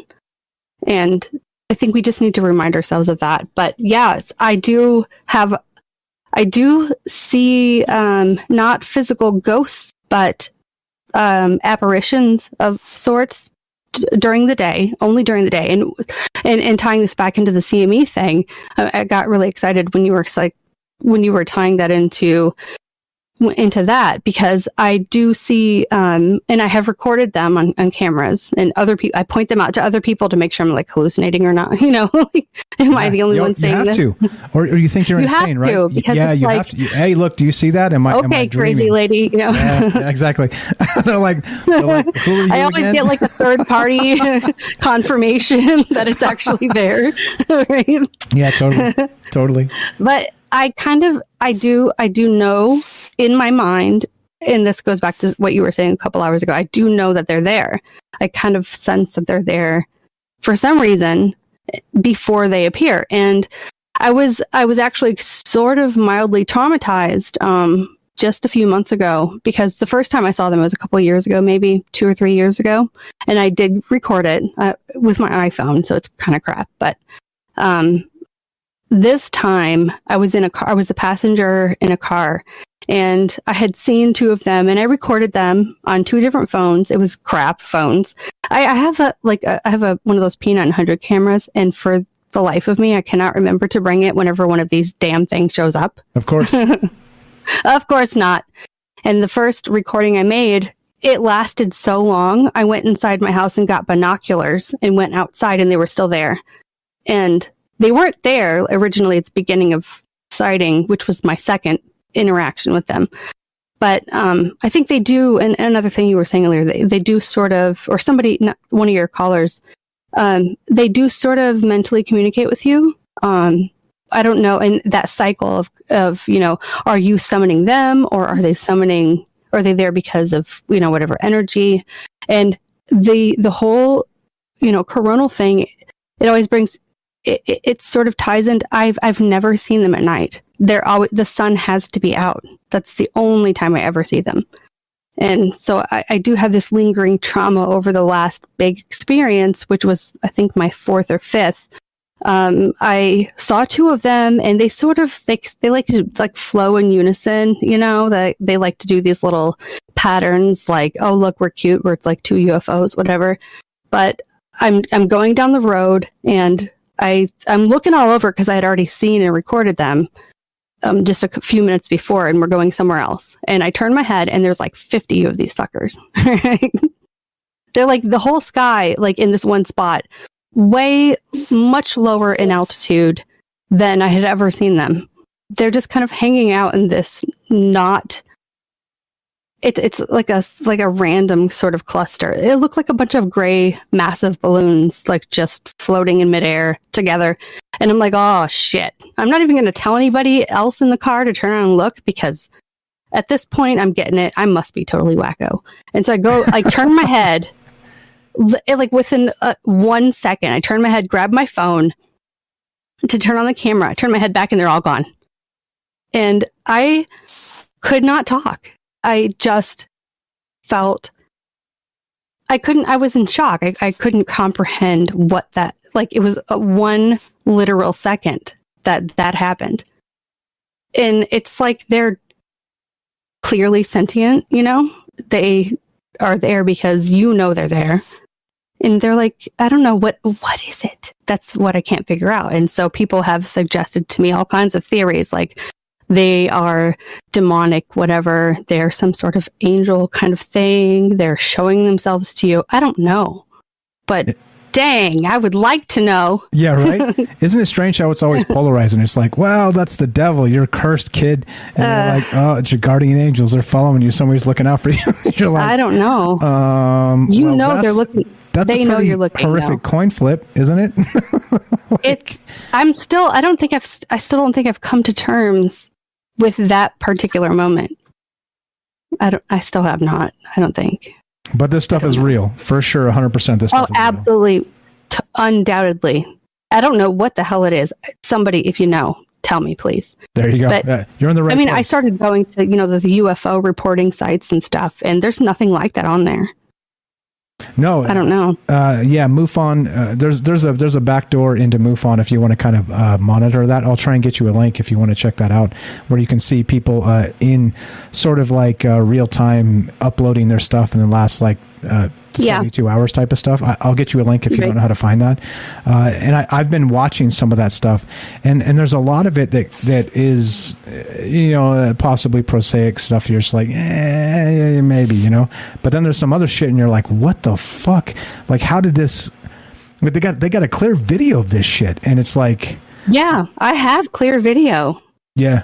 So not of the whole big group. Like when that happened, it's like, okay, they're messing with me. They know I can that I'm looking. It's like that was like they're heckling me at that point. Yeah, totally. Like, come on, she's going to be the crazy lady in town. No. You're not the crazy lady here. Hey, for what it's worth, I added you as a moderator in Discord, so you're welcome anytime. Just pop right in. You. Because you're not a belligerent pirate. All right, so you're good to go. No, I'm not. Yeah, just pop in whenever and just let me know. Bomb. So I can't have eyes in all places at the same time. So if you want to pop in and comment, you're welcome anytime. Just type to me in the chat that you're in the chat or in the voice. But just jump straight into on air. By the way, anybody else who's also a moderator in Discord, it's for that reason, because I just trust that you're not going to jump in and just take the fucking show over and start dropping racial slurs or something stupid, right? So there you go. So welcome to the club, Danny. You're the best. What else you got for us tonight? I think I've spewed enough for one day. I've exhausted the exhaust. Okay. If you're going to spew in this. Fair enough. Fair enough. Do you have a social media or podcast or anything you want to share? I'm an analog girl in a digital world. That's it. Okay. Is that a website or I do have Smurfer? No, that's just me. I am Smurfer Girl whatevs on YouTube. I'm sort of restarting. I left all of the old paradigms I was participating in and starting over. And I don't know. I have things up my sleeve that sort of don't fall out yet, but I might someday. Okay, let me know. You're definitely welcome here. You're definitely one of us. Whenever pop in, love to hear your takes and thoughts on this. Amazing stuff. Thank you so much. Thanks for being here. As retarded as that is, thank you. No. Hey, you calling me retarded? Hey. No, I'm calling myself retarded, but you might be kind of funky for liking it. No, you're fine. You're fine. You're in the right place. Definitely in the right place. I appreciate it. Good Thanks time. for the phone call. You're welcome anytime. Yeah. Monday through Thursday, 7 p.m. Pacific. We'll see you tomorrow night. No pressure. No pressure. No pressure. There you go. That's how it starts, right? A couple phone calls and you're like calling every night. You're like, oh God, the show's starting. I got to eat real fast so I can call. We'll see you then. Thanks, Danny. Let me know when you get a thing going. Be happy to help you plug it. Okay. All right. Let's roll. Let's do it. So what do we got? Who else? Let's see. Let's go back to James. We'll do Daryl and then we'll finish this up. Yeah, I do think that there is something out there that we call paranormal in general. Obviously, we don't know what it is, but I do think it can be either affected by, or maybe even in some cases, it can come from the sun, possibly. At this point, I think that's the good possibility there with everything that we've talked about tonight, and great calls from everyone. 100%. Like I said, greater than the sum of its parts, right? Like every single thing that comes through here is amazing, but then you add them all together and it's like, holy fuck, how did we get here?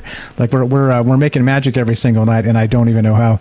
And by the way, on Friday, Rohan's going to explain to me how we make magic, which I don't agree with, but he's going to try and convince me. His whole premise of me being on his show is he's going to convince me that magic is real, and I'm not so sure it is. So we'll talk about that on Friday. So there you go. Yeah, all right. So I might take that night off on my show, possibly. Okay. All right. I kind of want to be there for that. You want to be there for that? Okay. All right. Just this is the pro tips, James. You just record it beforehand and then play it as a replay, but they don't know it's a replay. So there you go. It's like you were there. It's like you were there. True. You get the night off and you get to keep the show rolling. The show must go on. Good stuff. Good stuff. Appreciate it very much, man. James here, Salcedo Paranormal. Links in the description. He is now officially, not just a very good friend of mine and a very good dude. He's the paranormal expert of troubled minds. And whether he agrees or not, we're going to keep calling him that until it sticks. Just like the famous Liam Martin out there. You keep saying it, and the things become real, right? That's how you manifest things, Rohan. That's how you say it. The famous Liam Martin, James, the paranormal expert. Appreciate it, my friend. Let's go to Daryl and let's round this up. What I was thinking, the sun is so powerful, and we are. I don't know why we couldn't figure out this free energy thing yet. By the time we figure it out, we probably won't be able to use it or something.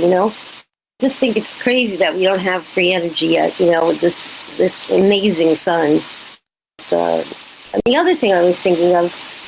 When a solar flare happens, doesn't it cool off in space? Wouldn't space kind of freeze it up?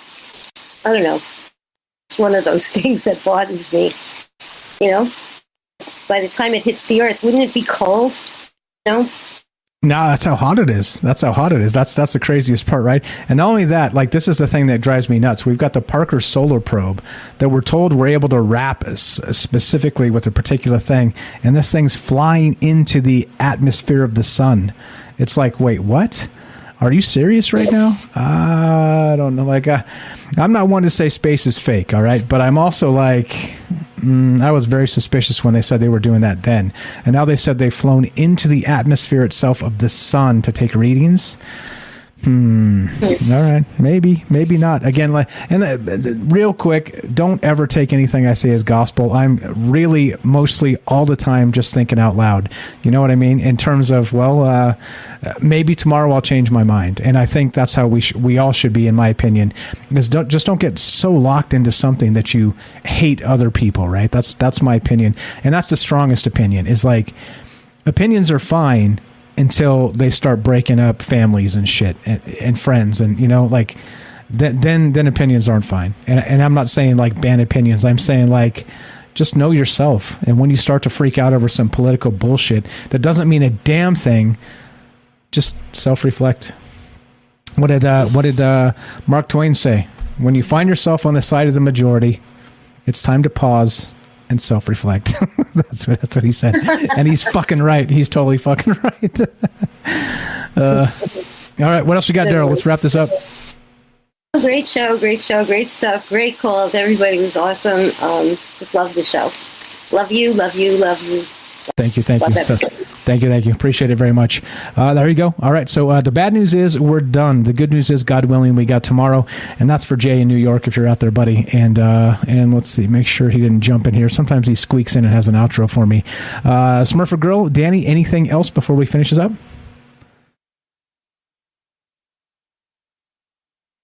Friendly neighborhood. Gosh, I hope not. Okay, God, I hope not. Don't get me started. Okay, all right. All right. Perfect. Have a great night. Thanks for hanging out with us.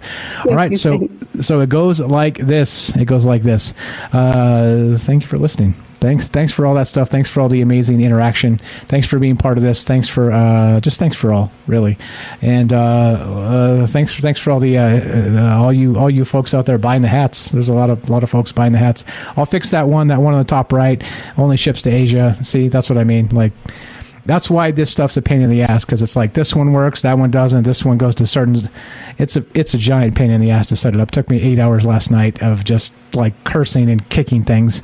I did not kick the dog, by the way, because I don't touch the dog like that, and I only pet her very nicely, even though she's not deserving of it sometimes. But I'm very nice to the dog.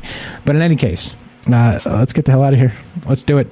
Let's going to smash some outro music and roll. Tomorrow, I have no idea what the show topic is going to be, because sometimes they just sneak the fuck up on me. And that's it. So there we go. Anybody got an outro for us? Either one of you guys, James or Daryl? Be true. No.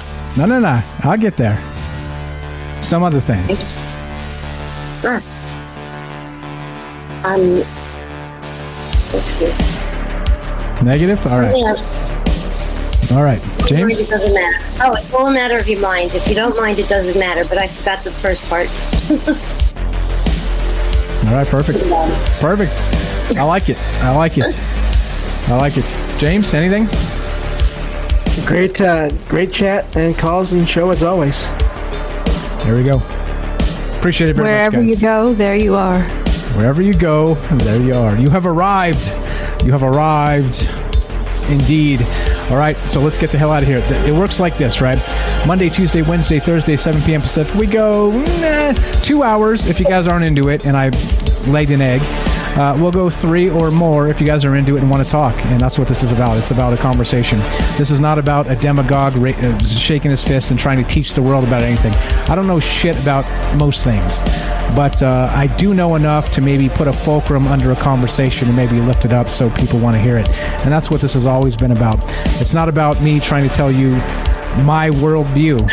I could do that, but it's boring. It's divisive. It's not that I'm a divisive asshole, but it will be divisive to some people. So let's not do that. Let's just talk and see what you think, and not be judgmental, and et cetera, so on. So that's literally what this has always been about. So thanks for being a part of it. It means a lot to me. It means a lot to all the people out there listening. Like I said, do you think the interaction is good live? There 10x the audience on the podcast feed. We got a lot of people out there listening. So you guys are becoming the hot thing. The hot thing. And getting lots of good feedback about all the amazing callers on this show. So just FYI, you guys are all amazing. Thank you so much for that. All right, so let's get the fuck out. So it goes like this.